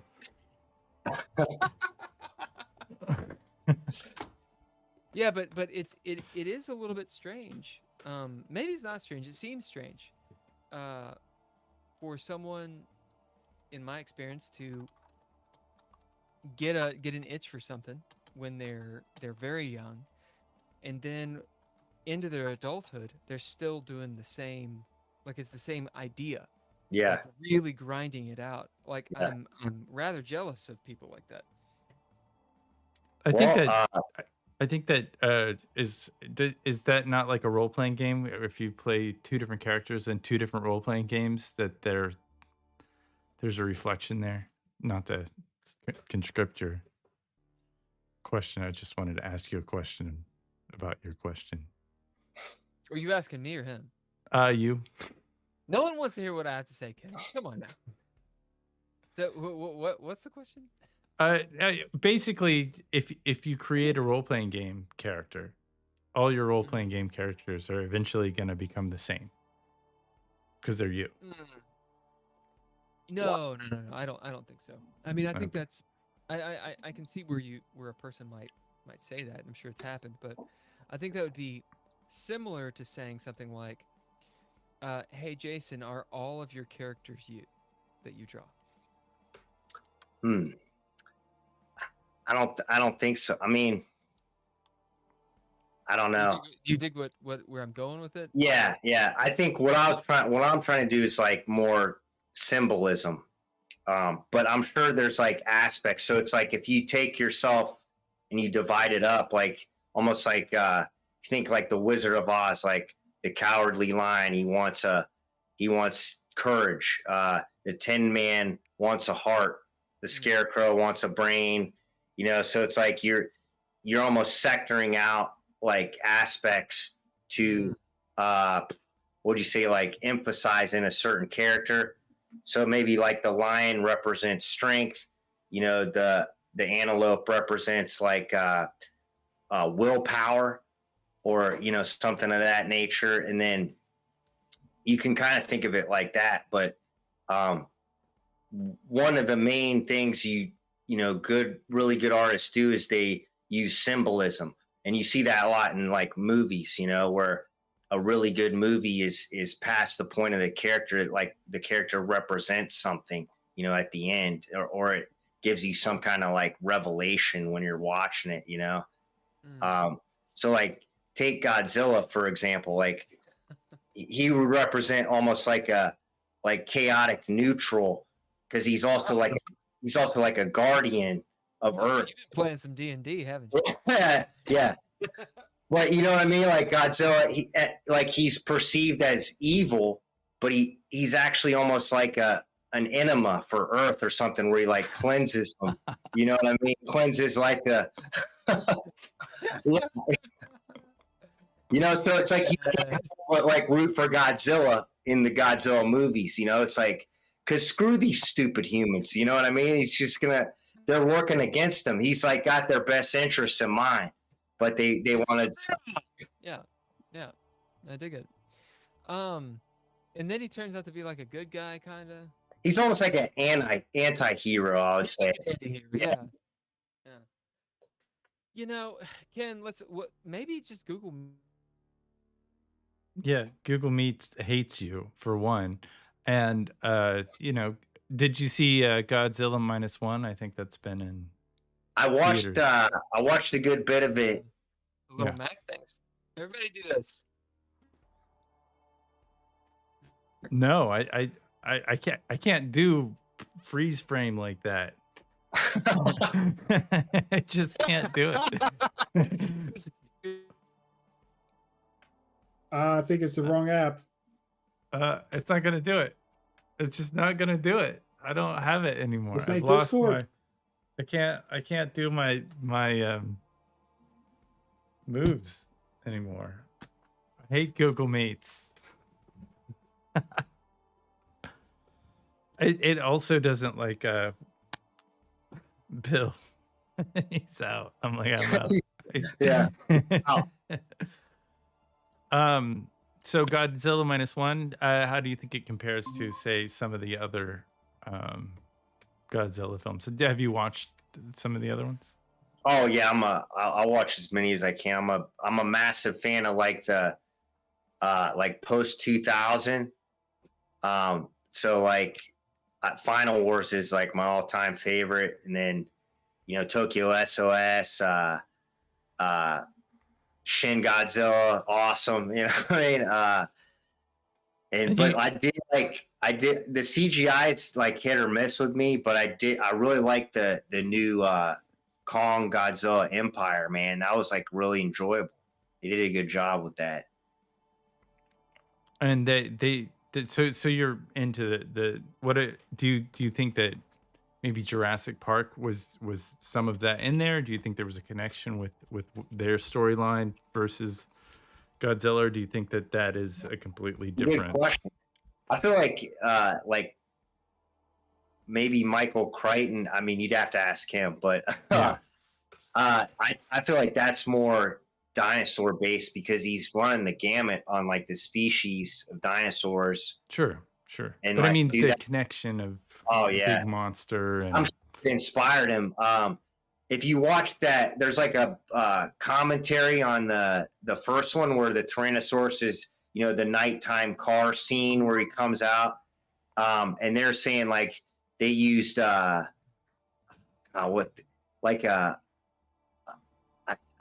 don't think it was a line. It's like some weird sound for his voice. I forget what they said, but it was like they just sampled something like a real animal. yeah.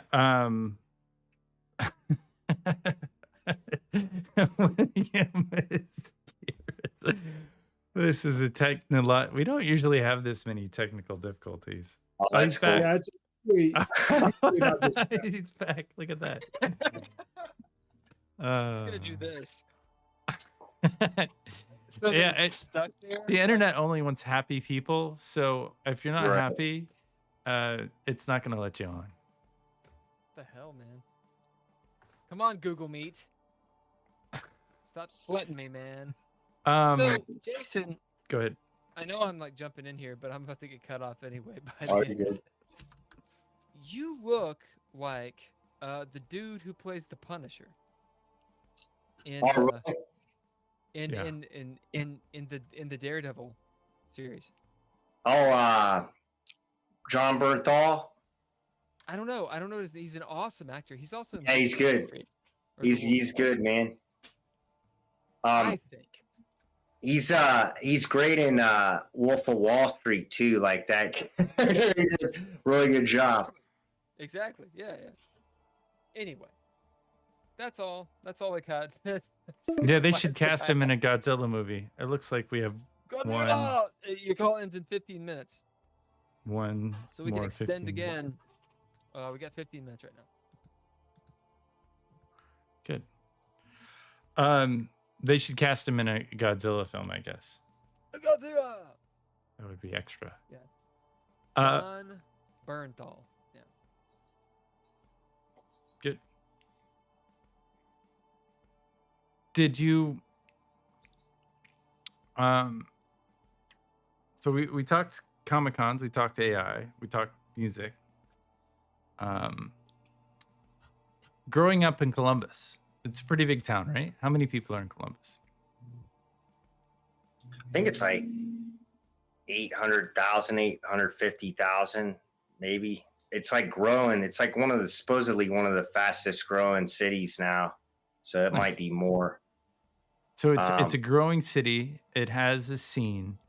Do you think your experience is because you grew up kind of? Would you consider it a city, a small town, a medium-sized city?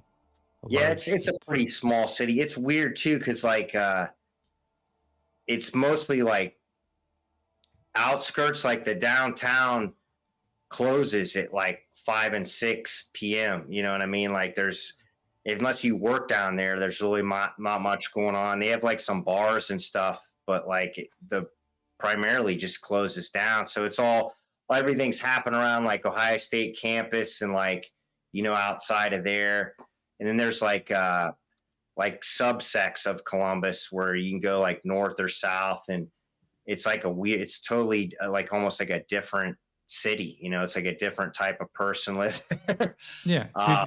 Do they have like a scene? Is it kind of like a so there's, you know, and then like too, when you're just driving in Columbus, there's like a really rich neighborhood, and then another block's like a really poor neighborhood. So it's like really sporadic, you know, just depending on where you're going.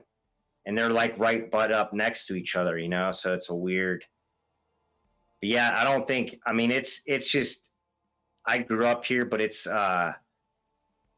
you know, apparently it's not the safest place, but I just feel at home here, you know, for some reason. But you know, whenever I leave town and like come back, you know, I kind of get relieved, you know, because I get to go to my place and relax, you know, just how it is. Have you ever been to a place called Otherworld or heard of it? Was that like a goth bar type thing, or like? No, it's like a immersive art experience. I think it's okay. what it's called. Let me look at it. It's in Columbus. Otherworld. There's one in Philadelphia and there's one in Columbus. And it's like this virtual kind of trippy art experience where you're walking through some wild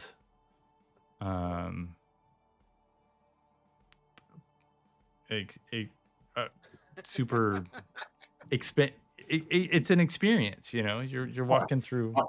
I've never heard of it, man. I'll check it out. I mean, according to them, I mean, we can go deep into it. It just says about Otherworld. It's not going to tell me a whole lot. It looks like it's lights and glowy shit and like. Where does it say? Does it say where it is? 3,200 square feet of immersive art installation in Columbus. 40 scenes filled with large-scale art, mixed reality playgrounds, passageways. It's art and storytelling. 47 rooms, 54 projections. I feel like a freaking advertisement here. Wow. Was it in Franklinton? Where's it at in Columbus? I don't know anything about. It says, I mean, as far as I know, Columbus is like all of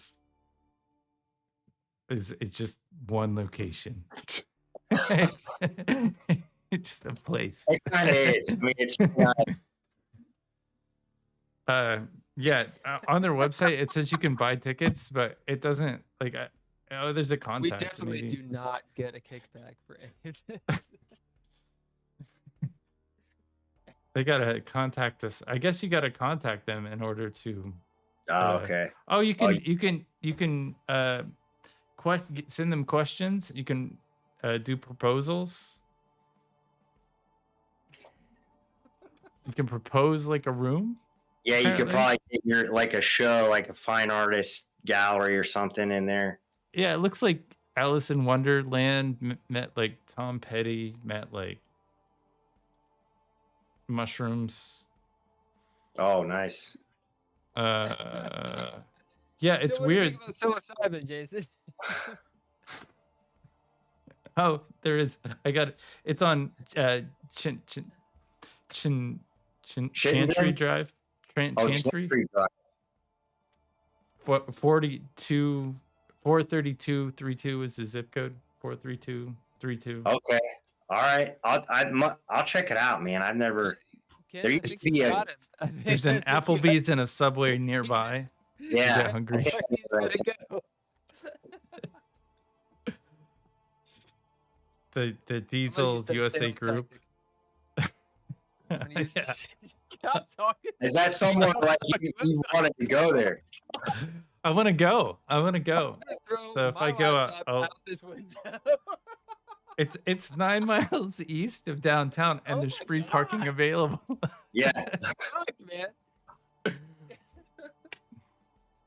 Otherworld. Ken is actually the marketing wing of the Geeky Gamer podcast. We send him out for hours on end to talk at people. He canvases for Outer World. Yeah, Otherworld. Oh, okay. It's Yeah, there used to be like- a goth bar called Hey, listen, it's Otherworld, okay? like a goth bar called like Outer World or something like that, or Outworld. Oh yeah, I want to go to that. That Yeah, sounds I don't awesome. think it's open anymore. That's why it's kind of. Oh. There's like he's on like a local airwaves. He used to have like local TV back in the day. His name's Damon Zex. He'd like paint his face like the Crow, and is like totally awesome like performance art.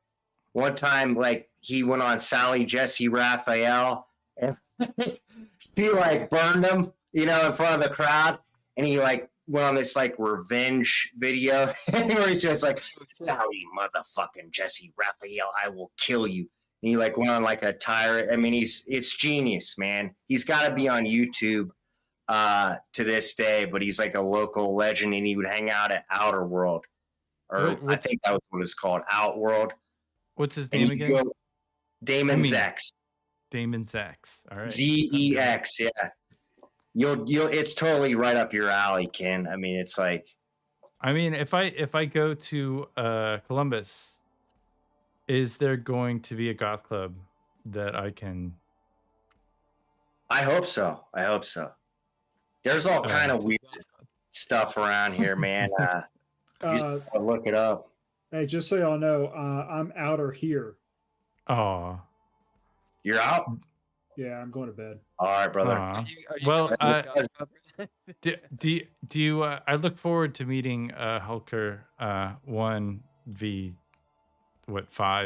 or 5v5 and Axis and Ella is coming Yep. up in a couple of weeks. Maybe we'll live stream it to the Geeky Gamer podcast.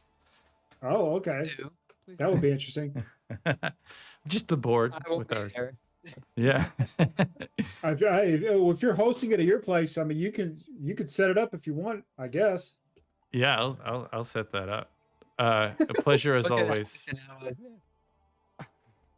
All right. Good night, y'all. God Pleasure, bless Hulk. you. Do you play role playing games I do not, man. or I board got some- games? I do not, man. I'm just. Video just- games? I do not. I used to play. I just Mind games? I'm working sorry. like 2-3 jobs right now, so I don't. But I do got some guys I work with. They do the LARPing, like they go out in the woods and like have the war battles and stuff. They're telling me about that. Our last episode was all about LARPing. Oh, really? Yeah. So we got It's that big, covered. I guess. So LARPing, is that a big thing you think in Columbus, Ohio? You want to give Yeah, them a shout out? There's Columbus is it's got every kind of stuff. It's probably just like Lexington, but it's like there's plenty of.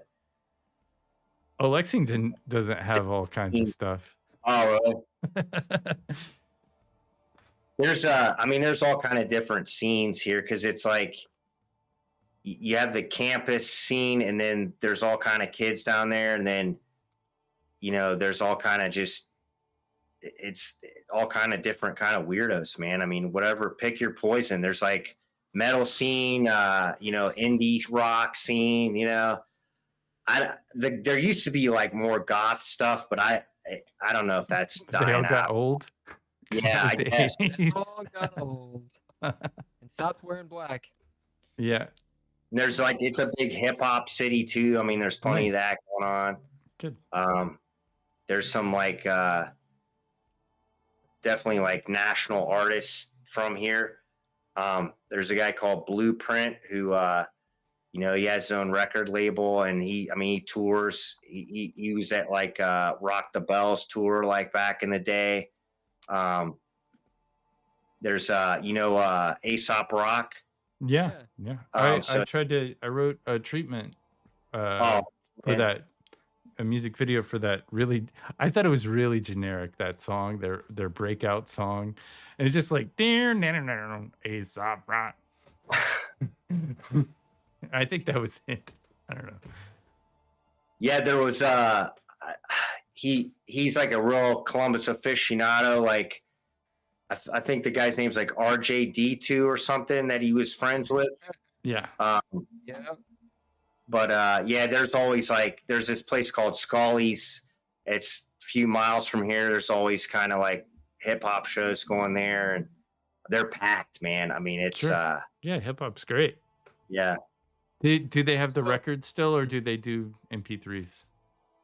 Oh, like a turntable, you mean, or Yeah. or they Yeah. yeah, records. they mix it up. I mean, it just depends. They have like an 80s night too, where they go in there and they're just playing 80s stuff. And So we got 3 minutes left on this call. did you guys want to continue or? Up to you. Oh, okay. Yeah, we're just it should we pop out and join? Should we take a Pop break? it out. Okay. Yeah, that's probably a good idea. Give right. me a second. We're gonna take a break and we'll be back. All right.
And we're back with the Geeky Gamer podcast.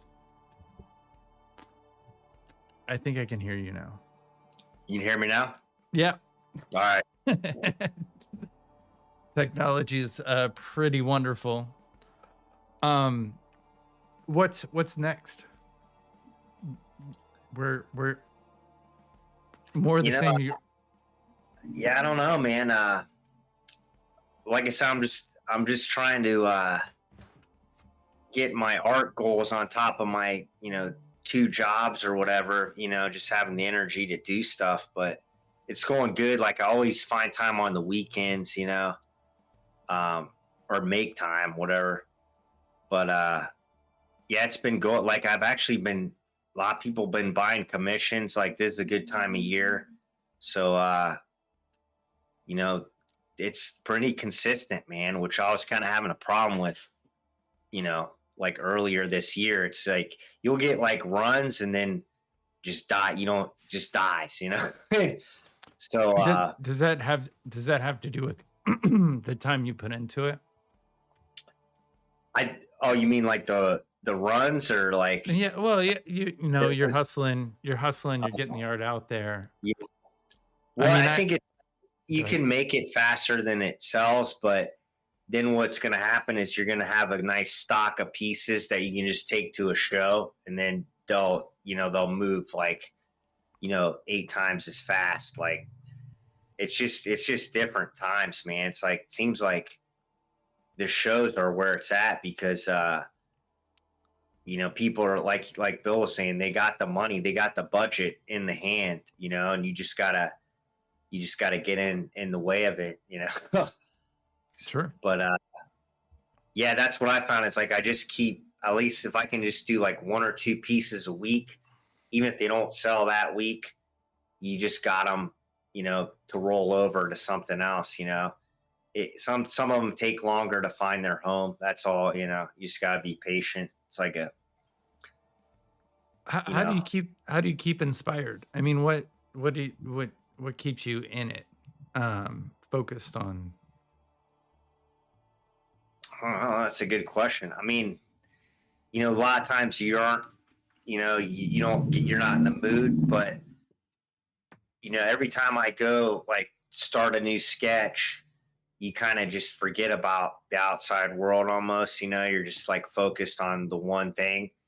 And then best way I found is like you'll do a sketch, but you don't want to overwork anything. You just do like a pass on it. Then maybe you go make a sandwich or something, or go, do a load of laundry or whatever. And then you step away from it, come back, and you can find kind of what's wrong with it. You need to keep tweaking, keep changing. And then, so it's almost better. Like, it's almost like less is more type thing. I don't know if that makes sense. Like you step away, come back. It's almost better to do that than just get like laser focused and like overwork something. Are you working on 2 or 3 at the same time, or just? Yeah, I can't. I mean, that's a good way to do it because, like if somebody's got a commission going, then I got that piece working. I can look away from that and I can get down on another piece, and then you just focus on another one. You come back to the first one. So that's actually the most efficient way to do like multiple ones, work them all up to like final pencil, and they're ready to ink, and then you just ink them all at once and like color them all at once, and that way, you get the most out of your time, because it really doesn't take much more just to do that, and it helps to keep you like bouncing off of the other one, And it seems like so you do a physical thing where it's like if you took it into Photoshop or something, you could just hit a button and it would ink it. Yeah. I mean, it's weird. Like I've been doing graphic design professionally for like 20 some years. So I get like really agitated being on a computer too long. And like, I really hate like coloring my art in Photoshop because it takes so long. And it's like, you got to sit there, and it's just so much easier and more enjoyable to like feel the marker, and then just do it by hand. So it takes it. You like the texture, like you don't just I mean, I'm looking at the art, and I can see where you're inking I can see Yeah. the lines of the Yeah. marker on the page, and that gives it. You think that gives it more character than, I would say, just doing a paint bucket and having it fill the whole. Yeah, I mean, and well, it depends too. Like some people want like a digital, or you would have to do it digital for reproduction purposes or whatever. But what I'm just trying to do is like, I feel like the traditional stuff, it creates like a raw,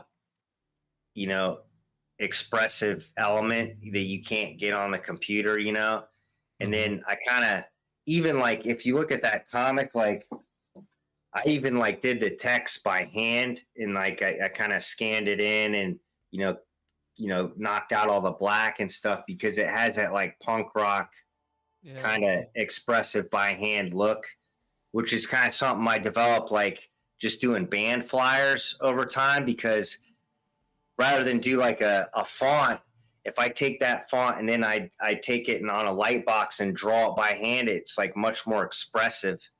And then you like, it just gives it a nice like quality to it, And that's all of these issues that you've done. Yeah. So it's weird. When I was in college, I was like right around the point where, they're just coming out with like Mac and software and like Photoshop, and they're training us on that. But we had to take like a traditional typography class.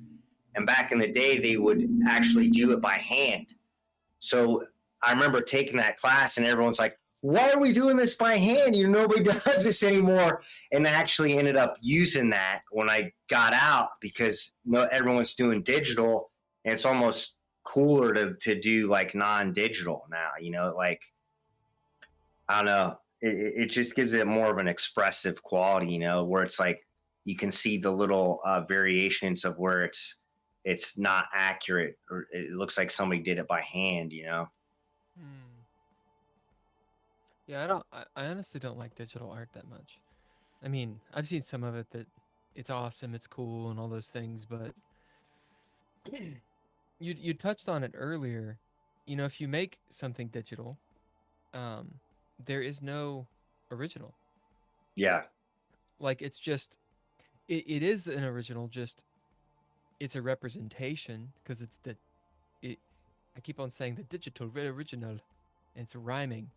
It's a representation, zeros and ones. It is a copy in and of itself of what you did, right? So you did the drawing, and the computer copied that into a representation. So that performance art of you actually doing it is gone. Yeah. There are only prints left over. There's probably something there that's actually pretty interesting, but we're not going to go into that. I dig original stuff. If you were to sell your original piece, how much would you sell it for, as compared to your prints? Well, I mean, what I was trying to do is just started off where it was like bids, and then there's no ceiling to it, because there's guys on eBay that like, they're incredible, and that's all they do is like, they just do like 20 pieces a week, and they're making like hundreds of dollars, because they got a nice following. And I was like taking that model, I was trying to emulate it, but I don't get that kind of traffic, man. So my pieces don't sell for, that much. But it's like, even since I got a scan of it, even if I wanted to like do a print later on, I could. But I just find that it's like, it makes you a better artist to constantly be doing original pieces, like it's almost like, you can just see like the progression of like your skills to get better. You make a lot of mistakes. That's how you learn. But like, if I'm going on a finish on a piece and I mess something up, or, maybe like the drawing's off, like, or I just mess up the marker or something, I'm going to actually start it over, like the whole process. So it's like, because I can't go into Photoshop and just like click a button, you know what I mean? Hit Control Z. I'm going to do the whole, the whole inking and then the coloring over. So sometimes you'll get like multiple versions of an original, which a lot of people do that anyway. They're doing like comps. So you just try to, if you do it like that, you just maybe do 3 versions just because you're not hitting that day or whatever. And then maybe your first one's still the best, but you've done another couple just to compare it. You know what I mean? But they're all a little bit different. It's almost like live jazz where like one note's a little bit off, you know what I mean? And that's what makes the live performance beautiful. It's like, it's the same song, but it's like little variations when it's like live, Right. That's cool. But that's kind of, I just think of it like that, where it's just like versions, because you can bomb a piece all day, but it's like, as soon as you bomb it, you're just going to want to do a better job on the next round. And then it's like, it always hits like after you bomb one, you're always getting a real good piece after that. Cause I don't know, just something like clicks. Now, what do you do if you screw one up? Do you throw it away, or do you? Well, it's with it or what? Yeah, I mean, the Bristol board is like dirt cheap. It pisses you off when you screw up a sketch cover, because those are like $10-$20 depending on what you want. So when I first started, I would I bombed a bunch of sketch covers, and that's how you learn, man. It's just how you get better. But I don't really. It's kind of cool. Like I don't really bomb them too much anymore. It's like you kind of reach a point where where what was once a bomb is like now a solid piece, and you can pass it off. You just, because you keep getting better. You know what I mean? Where like your worst is not as bad as it used to be. If that makes sense, I don't know. Yeah. Oh yeah. So I do have a question about your materials. You said sketch covers and Bristol board. What are you talking about? Oh, okay. So they're, basically when you ink a comic book piece, you have what's known as like a Bristol board, which is pretty much what most people ink on. Now it comes in like different sizes. The comic pages are on like 11 by 17. And they're actually scaled to like 50% on the finished issue. So everything's bigger and then shrunk down on the comic. And then the commissions are like usually like 9 by 12 ish. And then there's comic sketch cover, which is honestly like the most genius thing the comic book industry came out with to help like artists, because it's a comic that they've printed of the issue, and then the outside is almost like a piece of Bristol or something, and you can do your own custom art on there and sell the original comic. And these are big because it's like the prints. I don't know. There's like a batch of, let's say, like 100 comics, and there's only like maybe 3 sketch covers that they give you with that batch, and then you can go online and get them, or like a comic book shop. But it's going to run you anywhere from like $7 to a blank one's going to be like $7 to like some of them even $50 if it's like a hot issue. Like the Turtles stuff always goes up. So if you don't get it right away, like you're gonna, if you want a Turtles cover, it's gonna be like $30 for the blank, after a while. So it's a comic book with a blank cover. Yeah. And then the artist will draw. Yeah, I can go grab one here if you want to see what I'm talking about. Yeah. I had no idea that existed. It's wild. My art was more canvas oriented, and now I just do I use a number 2 pencil. That's all I got. Yeah, I know. I've seen it in some of your sketches. You're like, can you make this? And I'm like, well, no. Let's see that. Like an X-Men one, and then you open it up, and it's actually got the comic in there. Okay.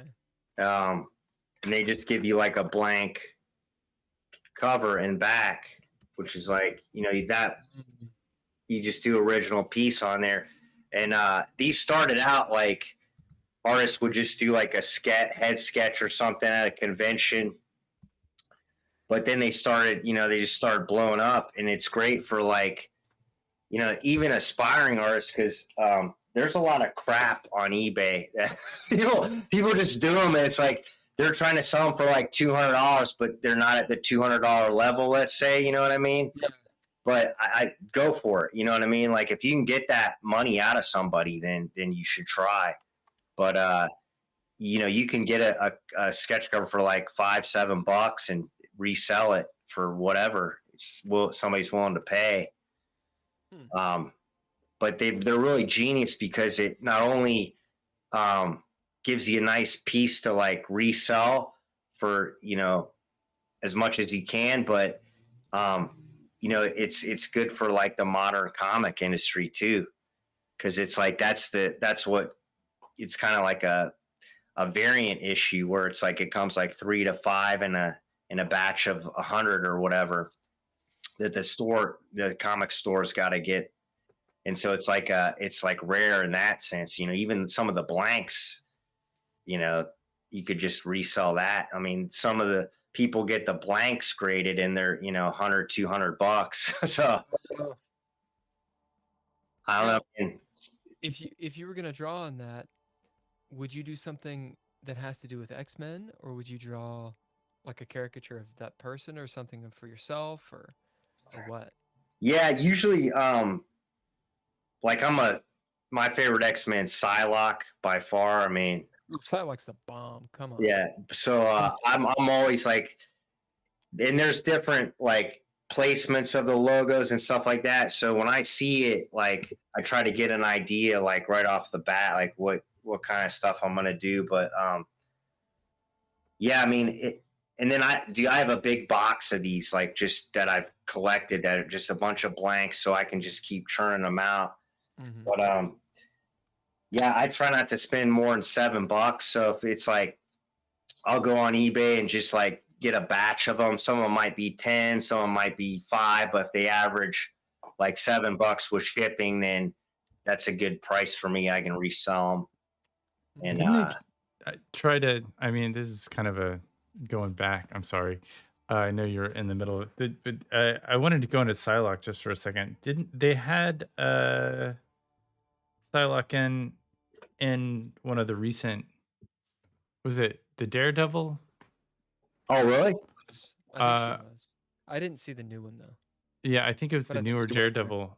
I could be wrong about that, but they didn't call her by her name. It's like you kind of knew she was Psylocke because like Yeah, all right. duh, but they didn't ever.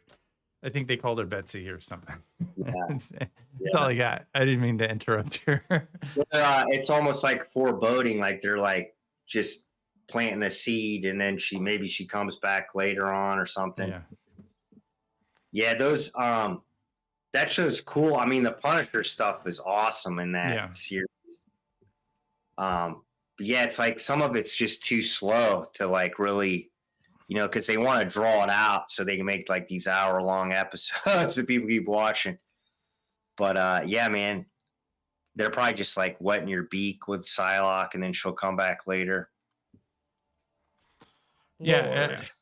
I guess it was the Just give me a Last good Stand story, is man. the last one she was in. Just give me a good story. Why can't they do that? Why can't they do that? Are you looking forward to the Deadpool new film? I mean, the one with yeah, I'll probably watch that. That looks cool. I mean, I'm a huge fan of like Hugh Jackman Wolverine. He's real great at that, man. Huge actor, man.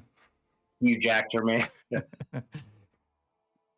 Yeah, so that would be cool seeing that. I mean, it's just so good, I mean, that was a great performance there. Logan was an awesome movie. Is anybody annoyed about how like the Wolverine doesn't ever have any of his powers throughout the movie series? Like I think in Logan, it's cool. It's like kind of old man Logan-ish, right? Yeah. And then you get to see the one moment, spoilers, at the end where he juices himself and he's Wolverine again. And the whole time I was sitting there thinking, this is what everyone has wanted the entire fucking time. Like all these movies that they've had Hugh Jackman in. And some of them are really good. Some of them not so much. The whole time, this is what we want, and you're giving us about 2.5 minutes of it. What the fuck? It's like Mandalorian. Like, the whole time, we wanted to see the last 5 minutes of season 2 Mandalorian. The whole time. Like, take all of what they did, throw it away. Just give me Luke Skywalker kicking ass. Like, when I see Wolverine, I want to see Wolverine kicking ass. Yeah. Not Wolverine with like a handicap, or Wolverine with he's old, or no, motherfucker. I want to see Wolverine kicking ass. God damn it. So yeah, I was a little bit pissed off. I think Logan was an awesome movie, but couldn't they do one where it's like Logan Yeah. not being? How about Logan being Logan? Yeah. Yeah. Not old. Just getting his ass kicked over and over again because They should have. I'm he has surprised. healing factor. they didn't do great action like that. That would have been a good like mix up from what they're. Was there like 4 movies or something? There's a lot. He's played it for like 20 years. Yeah. I don't think And the I X-Men saw movies and- the sequel, Logan 2 or whatever, Wolverine 2. I think there was a sequel. I think that was a similar Just thing. Origins is one. Yeah. Origins is good, and there's one where he's like he's got like a sword. I forget what that one's called. Is that 2? Yeah, I think Oh. Wolverine 2 wasn't very good. I don't think he had his Yeah. powers in Wolverine 2. Where he either. goes to like Japan or something like that. Oh yeah. But I did think it was really cool, like how it was all post. What was it? Was it Magneto's daughter? Like kind of took everybody's powers Scarlet away. Witch. M-Day or something. It wasn't Scarlet. It's Lorna, I think. That wasn't it. No, Lorna? Scarlet Witch is the one that takes No, anyway. all the goodness away. I think. I don't know. I'm not a big. It was post M-Day. I don't actually know. I thought it was Scarlet Witch who took everybody's powers away. Because I remember there was a Quicksilver series, or maybe a Quicksilver graphic novel. That's pretty cool. He's like old and still thinks he's a hero, but he actually just gets his ass kicked. No, you're right. It is Scarlet Witch. For some reason, I thought it was Lorna. Scarlet Witch is one of my favorite characters. Yeah, she's great. In Marvel, and I do like the actress who portrays her. Olsen. A lot. Yeah. What? Olsen. I don't remember his Olsen. first name. But I do not like what they did with her. One bit. Wanda. Yeah, man. Match man. So you followed these comics. How closely are the comics? Do they relate to the cinematic universe? How are you? Do you like the split from? I typically only geek out on the animated stuff because I can see what it takes to put in there. I think also too, like MCU is owned by Disney, so it's like almost like a corporation of they just want profit. I mean, it was like that. What was that? Infinity Stones one. Yeah. Endless As a amount of joke to movies. me. But I do like some of I'm really into like the Rocket Raccoon character that they do. Yeah. That's always cool. So like there's certain ones, I like the Thor Ragnarok. I thought that was good. I mean, a lot of people hated it. But I mean, so there's like ones that kind of get me, but It's a roller coaster. overall, yeah, just the animated stuff's better like that. Did you see my animated one series that I worked on? The X-Men Wolverine one? Wolverine. Yeah. It wasn't that terrible. X-Men. It It was was like Go Go ahead. It was like 08 or something when that came out. Yeah, or? yeah, it was Okay, 2000. yeah. Yeah, that's been a while. I did see it though, man. And then I really like the there's like a 45-minute Hulk versus Wolverine animated. Yeah, that was they really did, good. I and saw that. the Thor one, it's so good. And that was I think that was the same production company. I watched, and that was right around the time that, like, I was at Marvel right around the time when Disney bought Marvel. Oh, really? And so they sent me from working on like X-Men stuff to like working on Hannah Montana stuff. It was a hard Oh, man. it was a hard day. I mean, it was I didn't transfer well. I kind of walked away at that point. I was like, no. Yeah. I'm good. I'm out, dude. I'm out. Well, Ken, do we have anything, any other pressing questions? I Ask her? I don't know. Do you have anything you want to talk about? I mean, we pretty much covered it, man. I was just here for the ride, but I did like I watched like a couple other episodes you guys did, and one of them I think was like cool. We should probably touch on again. Where like Bill was like, the idea for this podcast was just he wants to have what people geek out about. That's kind of the idea, the cornerstone of it, or the slogan or whatever. And I think that's cool because you guys got a variety. Like I saw one guy who's like his name's like Ben DeRock or something. He's like a play director. Yeah, Ben Rock. Is that That's right? cool. A playwright and like a director, and he was like really good on here. And yeah, man, you can really get a range of guests that way because everybody's geeking out about something, but it's all kind of art related in some sense. Yeah, Yeah. I mean, it's one of those things that if you're geeking, if you're truly passionate about something, it almost becomes an art. Like for you. Yeah. I mean, like even collecting, for example, like stamps or maps or something, like people can start getting a lot more creative than they expect. Yeah. And I think it's also like the way that you have to take all these different sources of content and how they kind of connect to each other and work together to form a thought, because without art and words you don't really have anything, or at least media or connection. Like it's all bigger than one human, or it's like bigger than yourself, Yeah. And it's almost like an exchange where it's like, piece of art or a film or music, it benefits the person that created it because it's almost like therapeutic, but then somebody else sees it or hears it and they get something out of it too.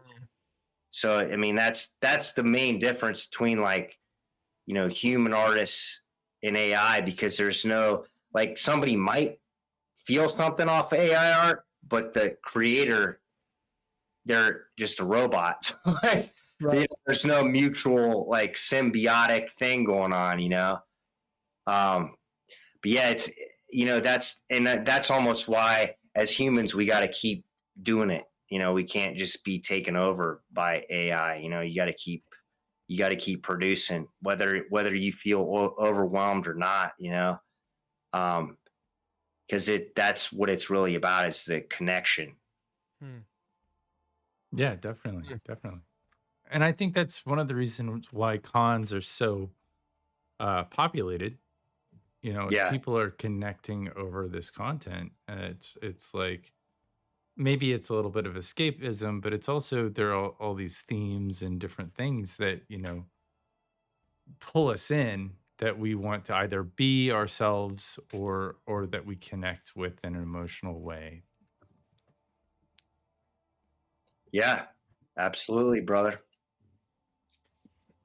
I mean, like, I do this chess podcast, which I bitch about often, and there's a moment where, like, I'm doing the live stream, and some of the people on the live stream were like, "Hey, will you just play chess and like kind of stop paying attention to the chat so much?" Because they wanted to see chess, of course. It's chess live stream.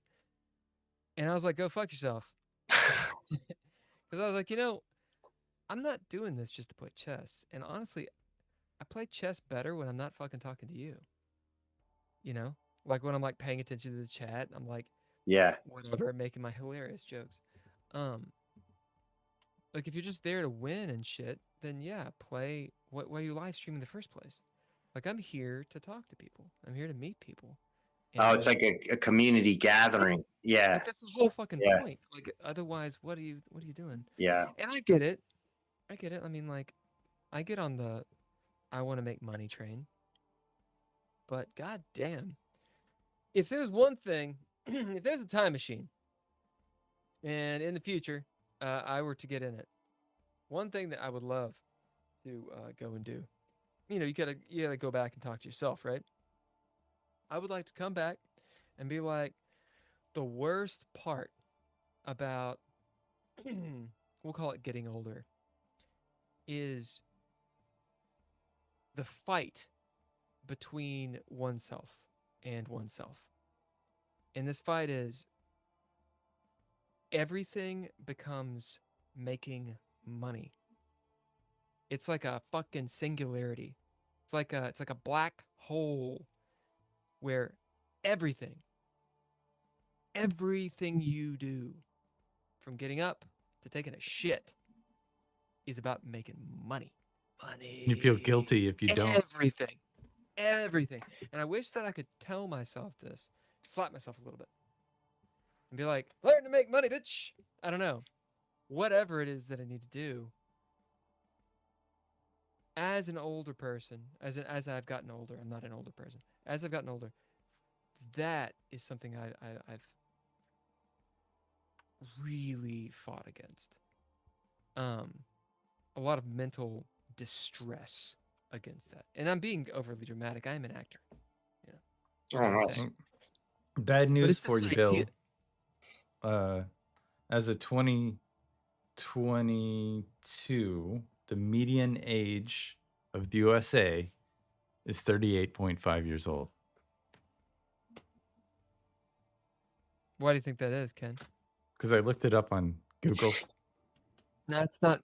That's a typical Ken response. He's like, I'm going to listen to the question and not fucking answer it. Why do you think it is the median age? Because you take everybody's age in a sentence, multiply it together, and divide by like that many people, and that's how you get, not multiply it together, but you add everybody's age up and divide by the amount of people. That's the number you get. Well, Is it the median or is it the mean? I think that's the median. I think that's literally the average of everybody's age. It's not bad news, Ken. yeah, So but that means we're averaged aged. Well, I'm about 8 years older than averaged age. I think like Bill was kind of really onto something there.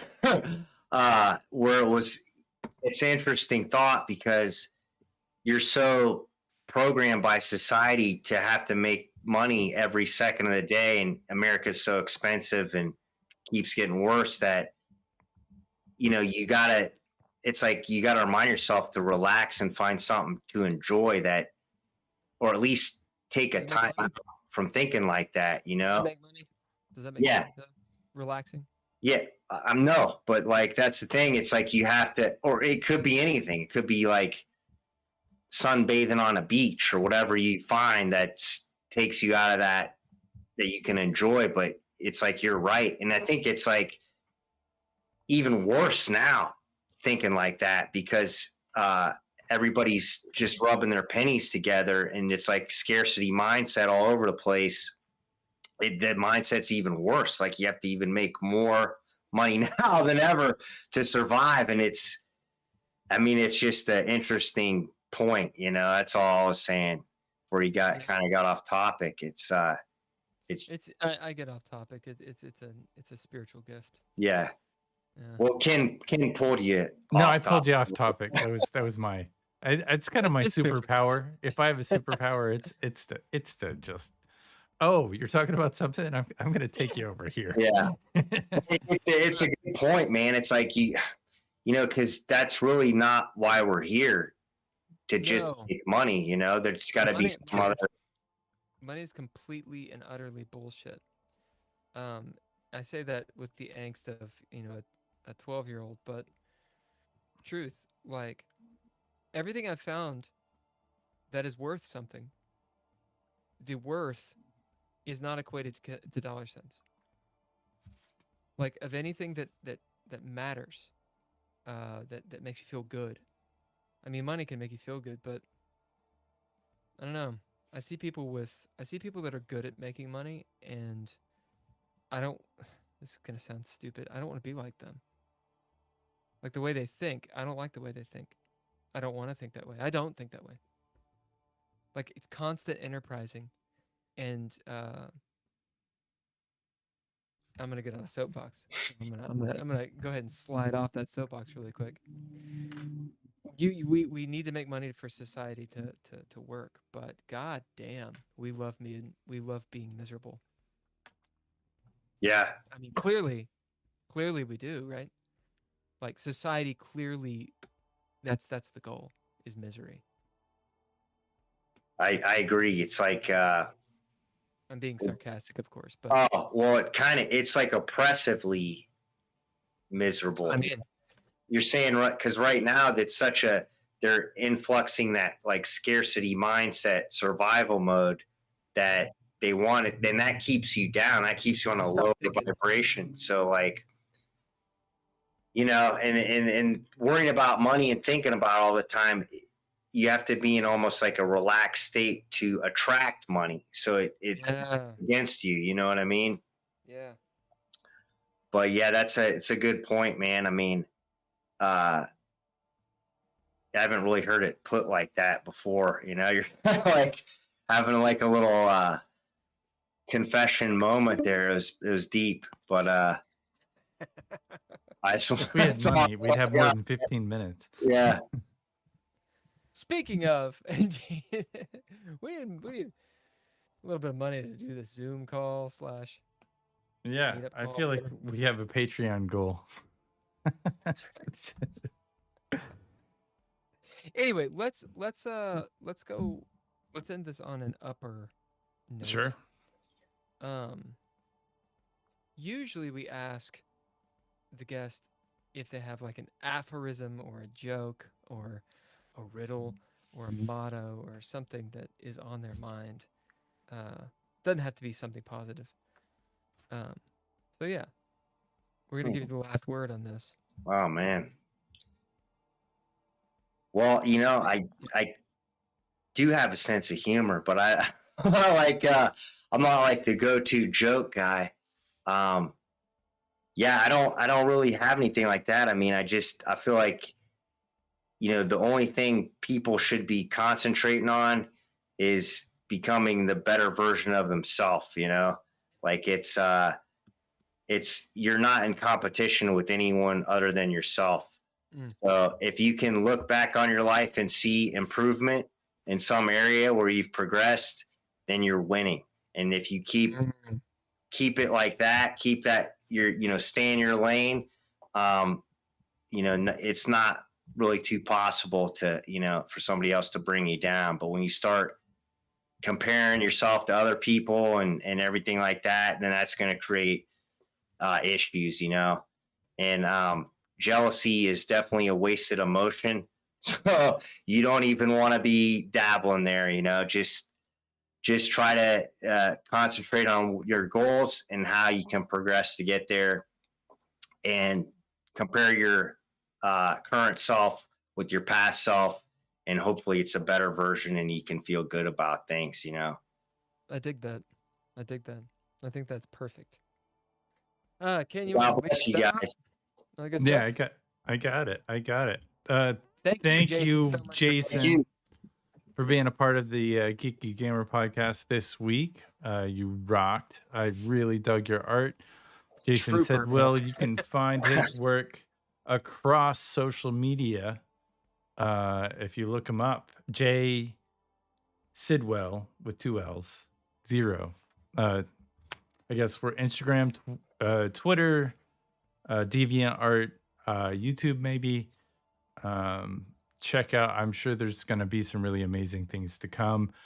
Score for this week has been by all lowercase letters and Mr. Interrupt, as well as special super awesome thanks to our Patreon members, Tim Roberts, Daniel Holker, Nostalgic, Natalia Cline. Natalia Cline. Couchfire Media has brought you the art and media production, not the technical issues, as well as Trois Productions. That's who brought the technical issues. No, for whatever it is they do. Thanks once again. No one knows. Jason Sidwell will be back Monday, Very much, gentlemen. for the DreadLore live play. Into space this next week. Are we going to finish up? All right. Well, see you then.